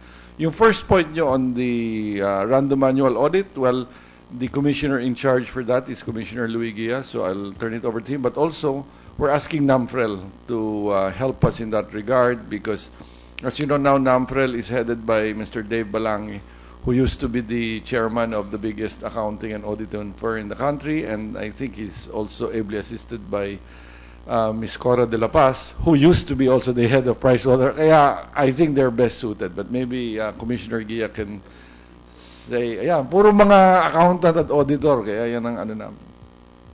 Yes, we will be basically using the same rule as the rule that was promulgated for the last election, but we are revisiting some of the procedure as regards the assigning of the polling, the precincts that will be audited. Of course, we will be random. We will be random about it and truly random, and we will also address the issue of dalawang bagay yun eh. Kasi pag ang naging problema kasi in 2010, the selection was done on election day, nagka-problema sa deployment ng audit team, no? Because you have to prepare them in going to the but we're studying all of this. And we've actually been meeting almost every week already to prepare for this. And the idea is for the Philippine Statistics Authority, who agreed to help us in the effort, and of course we're looking at the National Movement for Free Election, National Citizens Movement for Free Elections to help us, that they will basically define the parameters of the audit.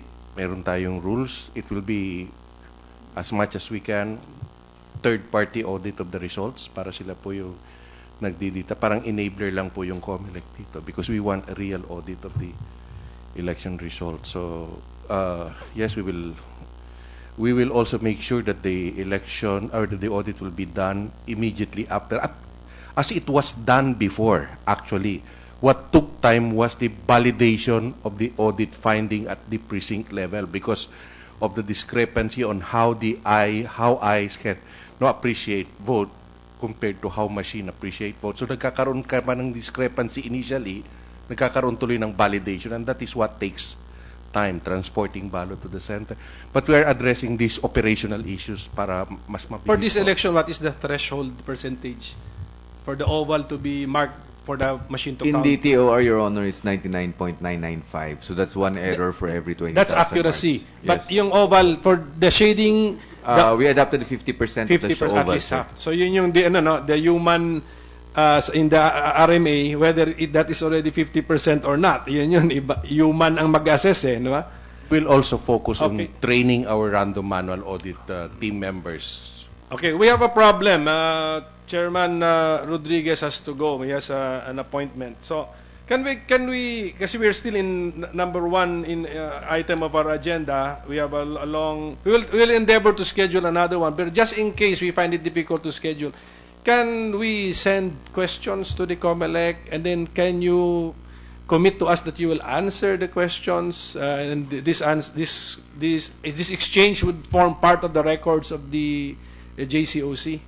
Because I will now frame the remaining items in our agenda into questions submitted to the Comelec, as well as your unasked questions. Pakisabit na lang din. Let's give it to Comelec, and the exchange, your answers will the questions and the answers will form part of the records of the JCOC AES. Okay, that is while we are still looking for another date where we can have this. Okay, so can we now proceed to the demonstration, the practical demonstration? Okay. Yeah, okay. Let's go.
Okay.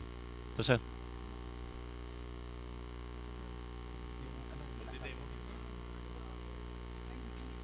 Check mic.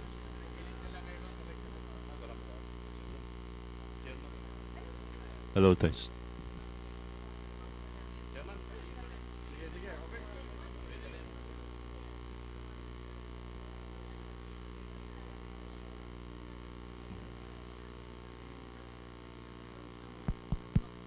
Hello. Thank you, sir, for testing my mic.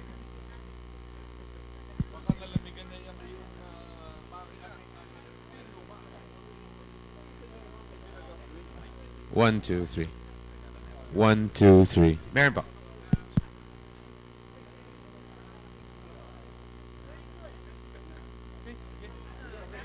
All right.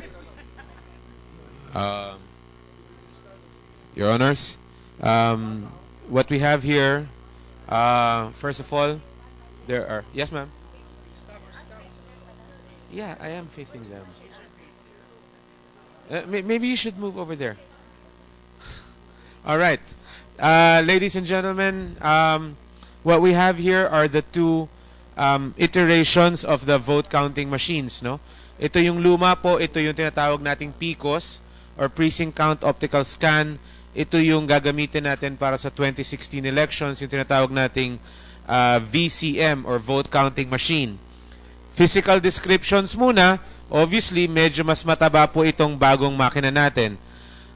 Makikita nyo yung screen nitong luma, medyo makitid.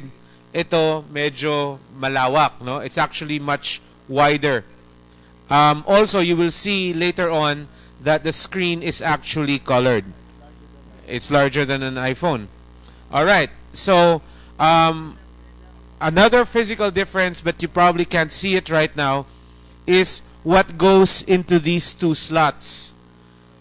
Dito sa Pico, sa harap yung slot, dito sa tagiliran. Pero ang ginagamit po natin dun sa lumang makina ay yung tinatawag nating CF cards. Ang ginagamit po natin dito ngayon ay yung SD cards, which are smaller and actually more robust.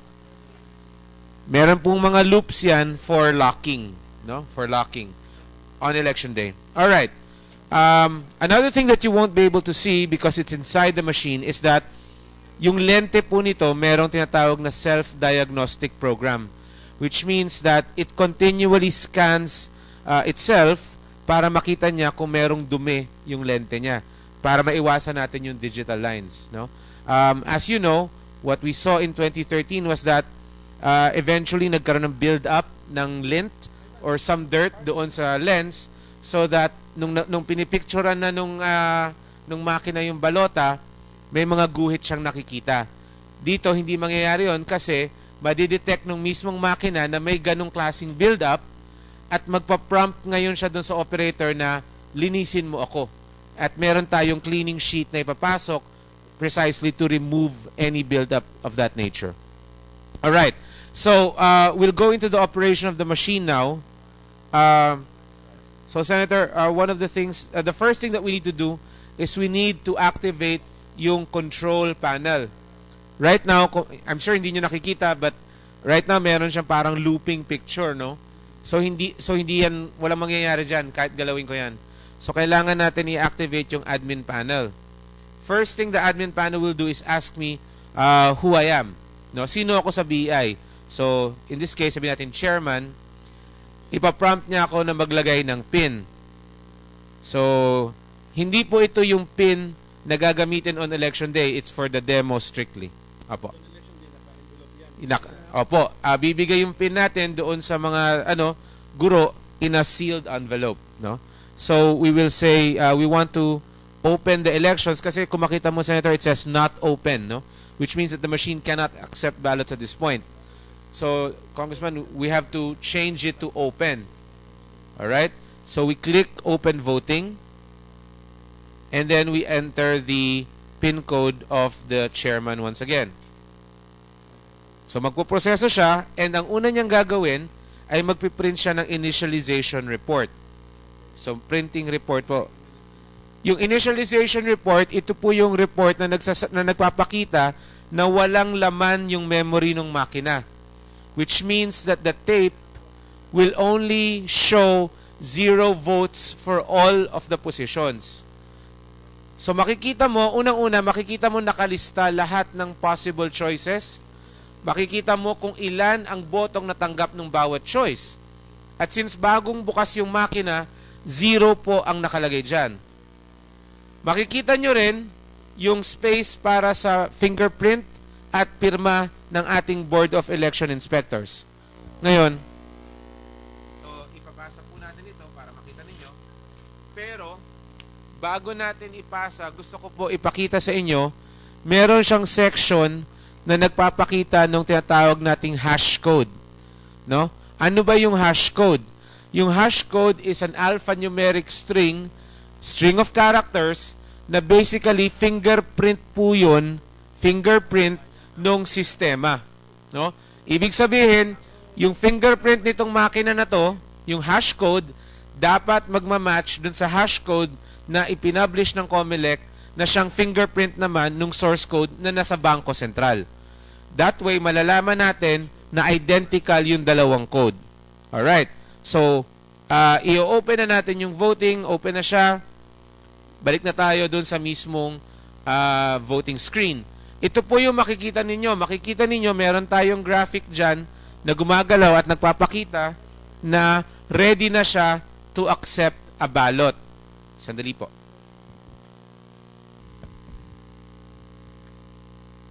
Ito po ang itsura ng balota natin.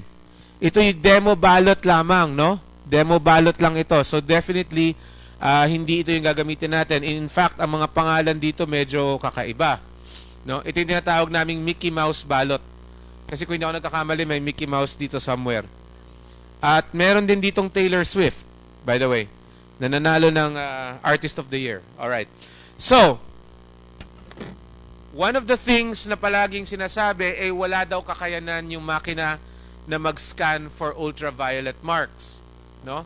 Mangyayari yan, unang-una, siguro kung walang ultraviolet mark yung balota at or walang scanner yung makina.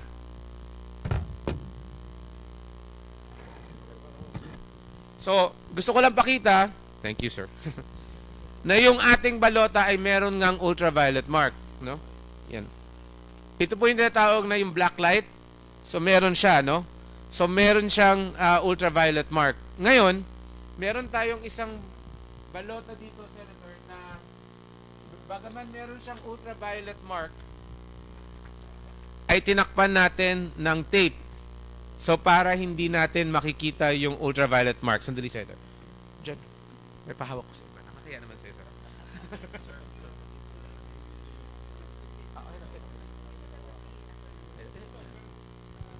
Sa actual election day, Yes, sir. ang pag-determine ng is manual. No, sir. It will be in the machine itself.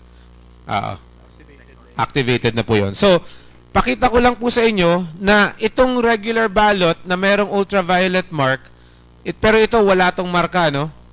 Papasok natin para makita ninyong tatanggapin siya ng makina. Right now, wala tayong ballot box, so mahuhulog lang yan dito. But, so ito po, binabasa ng makina ngayon yung balotang nakita niya. At habang nandito na rin lang tayo, pakita ko na, sir, nire-recognize niya na walang marka doon sa balot. Kaya ang nakalagay undervote. Ito po yung on-screen verification feature na pinag-uusapan kanina, na pinag-uusapan ng Comelec kung i-adapt. So basically, makikita mo kung sino yung binoto mo. In this case, abstain lahat siya kasi blanco, kaya nakalagay undervote. Mahalaga po yung konsepto ng naglalabas siya ng notification na undervote. Kasi ibig sabihin, alam ng makina na wala kang binoto doon. No? So, ang nangyari dito, so, nakast na yung balota, mag-print ngayon siya ng kanyang resibo. Alright? So, nahulog na yung ating balota. We'll pick it up later. Now, compare natin doon sa walang ultraviolet mark. Naka-block.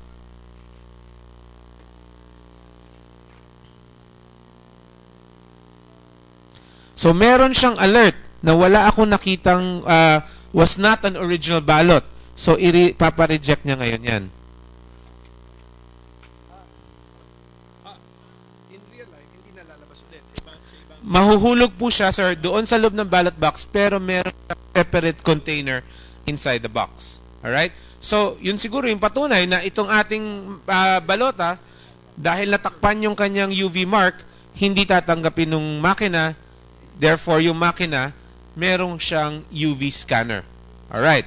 So, yun po yung nakita nating security feature nito patungkol dun sa UV mark. Again, meron din siyang feature ng on-screen verification kung saan makikita mo kung sino yung binoto mo. Ngayon, i-test natin ulit po yung on-screen verification. Meron tayong mga pre-filled up ballots dito. Halimbawa, eto. Pakita natin. Okay. Sige po. So, once a ballot is inserted, there are three possibilities. One is makount at mahulog siya sa compartment for valid ballots. A fake ballot will still be accepted by the machine and then placed dropped into the compartment for anong tawag mo doon, for invalid ballots. But there's also a rejection, di ba? So, how come the fake ballot was not rejected?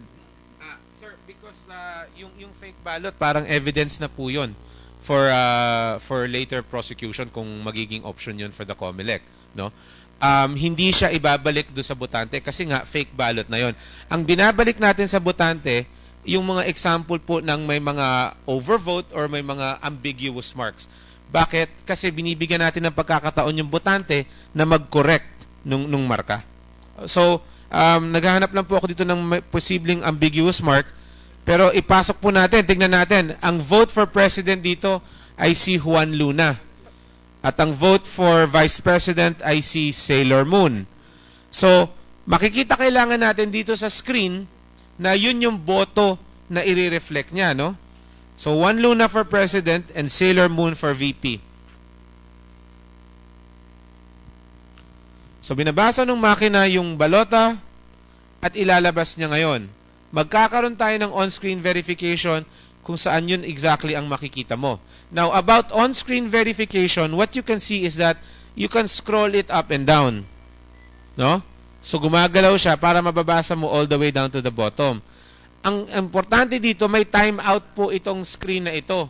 Parang telepono nyo, pag matagal nyong hindi ginagalaw na umiitim, di ba, namamatay ang ilaw, ito, pag 30 seconds nyong hindi gagalawin, approximately 30 seconds, automatic siyang magka-cast.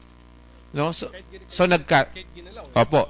So, magka-cast na siya. Yeah. It will print the receipt. Can you hold? All right. Can we have another ballot, please?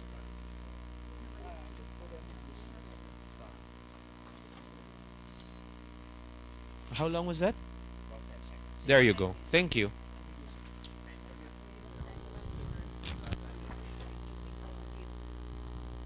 All right. So, here we have a ballot that's been marked ambiguously, no? Kasi hindi siya sure. Well, at least yung makina hindi siya magiging sure. Ito yung mga tinatawag nating hesitation marks. Pangkaraniwan, kapag nag-iisip tayo kung sinong iboboto natin, binababa natin yung pen. Kuminsan nagtatouch dun sa paper. So ito, meron siyang hesitation marks. So tignan natin kung anong magiging treatment ng balota sa kanya. Ng makina.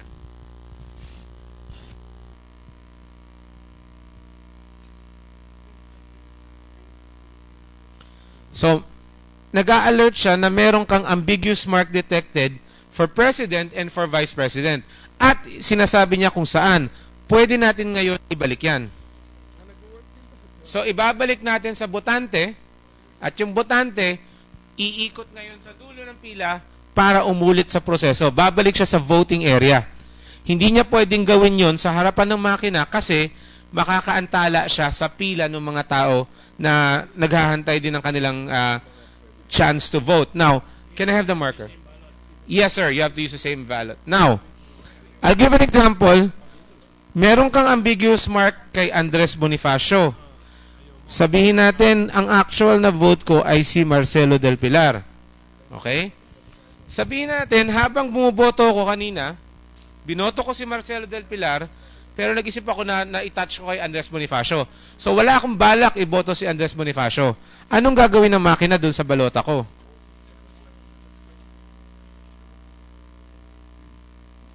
So, papakita mo ngayon, papakita ng makina yung screen, ano?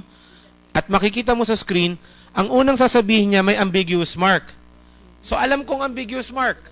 Alam ko na pag ni-reject ko at pinuno ko yun, ma-overvote ako. So, tatanggapin ko na lang yung ambiguous mark, i-ignorin siya ng makina ngayon. At ang i-record ng makina na boto ay para kay Marcelo del Pilar.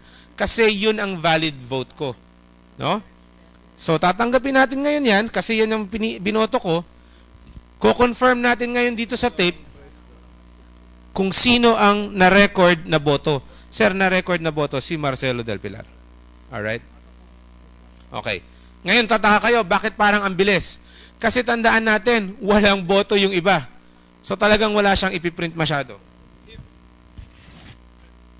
If the mark is not inside an oval, what will happen? If the mark is not inside an oval, Mr. Senator, it depends kung nasaan siya. Kung wala siya sa loob ng oval, pero tinatouch niya yung ibang mga no-go areas. Oo, halimbawa, ito, hindi ka pwede magmarka dyan. Hindi ka pwede magmarka dito. Hindi ka pwede magmarka dito. Ay problema yon. Ngayon, yung ibang marka sa ibang parts ng balota, nakita na natin na sometimes, kung masyadong sensitive yung makina, baka ma-misinterpret siya. In which case, kailangan mo siyang i-refeed ulit. No? But in general, ang bibilangin lang talaga natin ay yung nasa scannable area, which is the oval.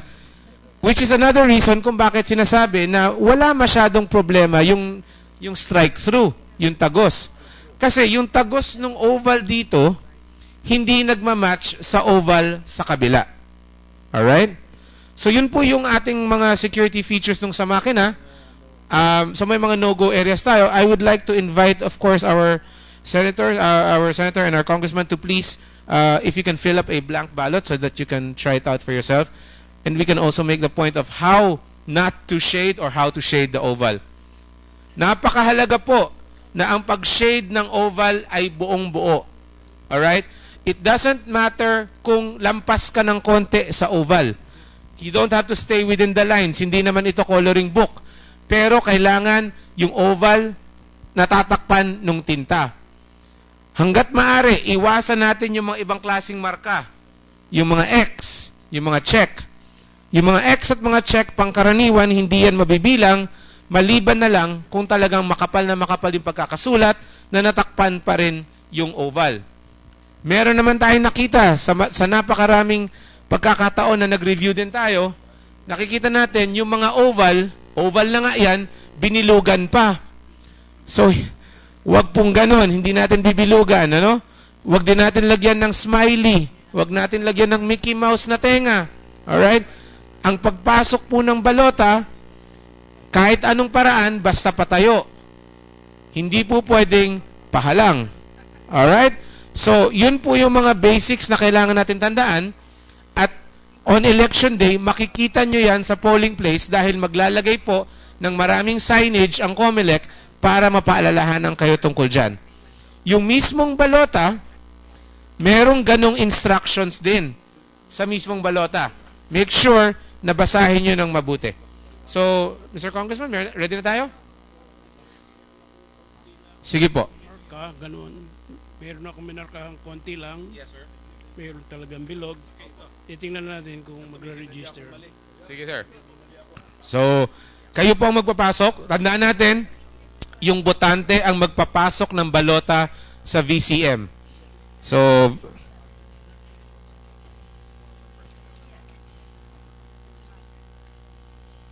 tignan po natin yung boto ni Congressman. So, meron po siyang ambiguous mark kay Daniel Craig. So, hindi siya sure na gusto niya si James Bond. So, sir, kung ambiguous mark yan, kung gusto niyo i-correct, ipipress niyo X. Kung ayaw niyo na i-correct, press niyo yung check. Pupunta ngayon siya doon sa mga binoto niyo. No? So, yan po yung binoto niyo. And then, kailangan po, i-scroll natin pababa. Pero for the most part, undervote. Except for Qui-Gon Jinn. Star Wars fan. Opo, back-to-back nang binabasa po yan. So even yung ambiguous mark niya hindi binilang? Yung ambiguous mark niya hindi na po binilang yon. Okay. So kung okay na po tayo dito, sir, you can press the check para makast na yung balota natin.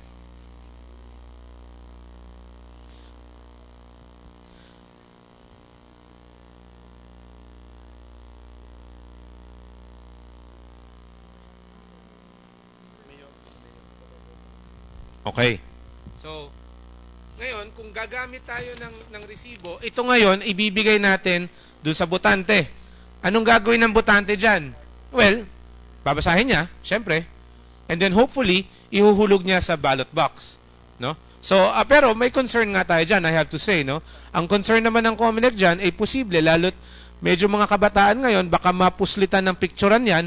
Pag napicturean niya sa telepono, paglabas ng polling place, hindi nga niya dala yan, pero na-post niya na yan sa social media. So again, possibilities, no? Hindi natin nirule out. Pero again, kung ano man, kung may ganyan nga, magkakaroon po ng ballot box at doon nyo ilalaglag yung resibo na yun. Yung mga undermark na intentionally ginawa ko, hindi nag-reflect dito. Yung tatlong kompleto lang ang marking, yun lang ang nag-reflect. Sinadya ko. Thank you, sir. So, yung mga ambiguous marks hindi nag-reflect kasi nga, chinek natin. Sadya talaga. Okay. So, si Senator naman.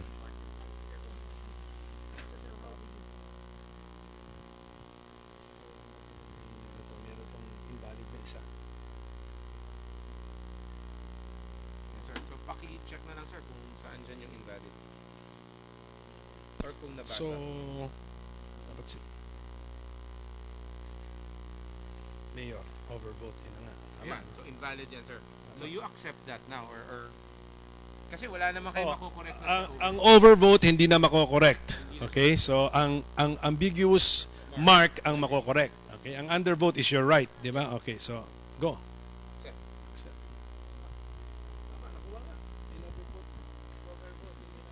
Pag nag-overvote po, hindi na pwedeng i-correct yun kasi walang erasure. For that position, sir, hindi na niya pwede maiboboto yon at hindi mabibilang yung boto niya doon. Okay? I hope malinaw yon, particular sa mga estudyante natin. Kapag nag-overvote, ibig sabihin yan, sumobra kayo ng boto doon sa hinihingi. Para sa presidente, halimbawa, isang presidente lang. Hindi ka pwedeng bumoto ng dalawa. Pero talaga nagiging problema to sa mga posisyong marami kang binoboto, yung 12. Kasi kung minsan nagvo-vote kang ganyan, nakaka-excite. Sulat ka ng sulat, may konti, lampas-lampas ka na. So kailangan mag-ingat tayo. Kung ilan lang yung hinihingi, yun lang iboboto natin. Pag lumampas tayo doon, overvote yun, at hindi bibilangin yung boto nyo sa posisyon na yun. Alright. So, nakita natin yung operation ng machine. Check naman natin. Sir, sige pa. Okay, we have been using this is an official marking pen. But if I use a ball pen, it will still be counted? What are the rules? For the vote to be valid, it must be marked with an official marking pen or any mark. Okay. Sir, yes, technically any mark. Ang caution natin dyan kasi, remember, ang ball pen, hard tip yan. So, kung hindi maganda yung surface na sinusulatan nyo, maaring tumagos. Ito, malambot ito eh. Felt tip ito. Pangalawa, yung felt tip pen, pag diniinan mo, lumalapad ang marka. Lumalapad ang marka. So, mas madali siyang gamitin. And supplied naman. Kaya nga, paalala natin, Congressman, pagkatapos bumoto, isoli nyo yung pen, ha? Hindi ito souvenir. Hindi siya souvenir. Alright. So, tapos na tayo dun sa botohan. Tingnan natin ngayon yung security feature na sinasabi tungkol sa digital signatures. No? So, ngayon, isasara natin yung botohan. How do we do that? First, again, wala tayong magagawa sa screen na ito. So, kailangan natin i-activate yung console. Wrong key. Right key. Alright. So, chairman. And then, I hope I didn't forget the pin. Alright. Tatawagin mo ngayon doon sa console kung anong gusto mong gawin. So, election. Gusto mong i-close. Again, tingnan natin. Open yung voting. Gusto natin isara. Pag isasara natin, pasok ulit yung pin ng chairman, no? At this point, sasabihin niya, teka, kailangan mo magbigay ng mga pirma. So, ayan ngayon, sir, nakalagay. Okay to add the signature to the election results. So, number of signatures, ilan? 3. 0 out of 3 pa ngayon. So, gusto ko okay. Pasok ako ng BEI key. Hihingin niya yung password.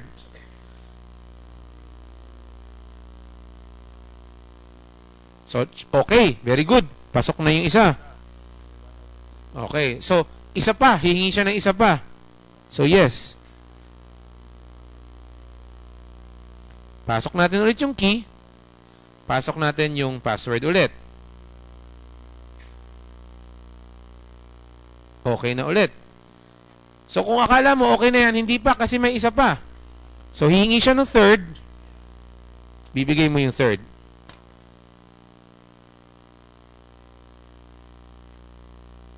Alright. So, nabigay mo na yung 3 signatures ng bawat isang BEI, magpiprint ngayon siya ng kanyang election report. At ito na po yung tinatawag na election returns. Right? So, yun po yung operation, sir, nung ating VCM. Mabanggit ko lang, ito yung baterya. Nagbibigay po ito ng 14 hours. Gawa po ito ng Motolite. Kaya sabi nga nila, pang matagalan daw. Motorsiklo siguro, ma'am. Tapos, nakakabit ito, kung mapapansin nyo, nakakabit siya sa makina habang yung makina ay nakakabit naman sa main power source. Anong ginagawa nun? Kung nakakabit yung makina sa main power source habang nakakabit sa baterya, yung baterya nag-charge. No? So, kunyari, nag-brownout ngayon. So, mababawasan ng charge niya ng konti. Pag bumalik ang kuryente, babalik na naman ulit yung charge niya. Alright? Pag binunot mo sa plug yan, para yung parang computer. Yeah. Uninterruptible power source. Walang sinok. Okay? Sir, yung USB, sir, yan yung USB na logo. Pass mo siya. Okay, so maraming ipiprint ito, ha? So, ayan, nagpiprint na naman siya. So, basically, yan, marami tayong ipiprint ng ito. 30 copies. Alright? So, yun po yung ating VCM. Balik ko na po kay Chairman. Okay na. Sige po.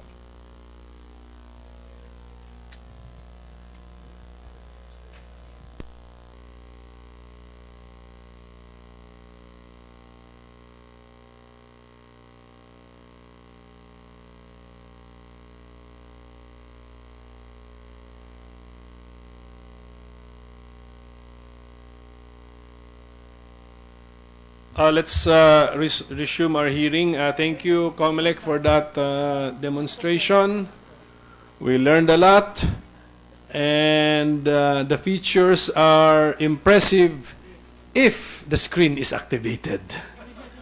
Actually, and if the receipt is given. But I don't know. It's really up to you. So we have to suspend our hearing because of time constraints. Thank you, Chairman Bautista, and to the Comelec commissioners, to all of our resource persons, and of course to the new chairman of the House panel, Congressman Oka Rodriguez. Thank you, sir, for your presence. Thank you also. For in behalf of the House contingent, we wish to thank all those who came and contributed or shared their know-how. And again, for in our behalf in the House, I move to adjourn. We will endeavor to schedule another or a series of hearings if we still can, so that we can hear from the Comelec what have been your final decisions on the various aspects of the automated election system. Okay, pati yung overseas voting kailangan din natin pag-usapan. So, and I'm not a candidate, so I have time, but it's the House panel I'm consulting with or worried about if they have time. But we will endeavor. But in the meantime, Chairman, agreement natin, questions will be sent to you, and please answer as soon as possible. Thank you. So our hearing is hereby suspended. Thank you very much.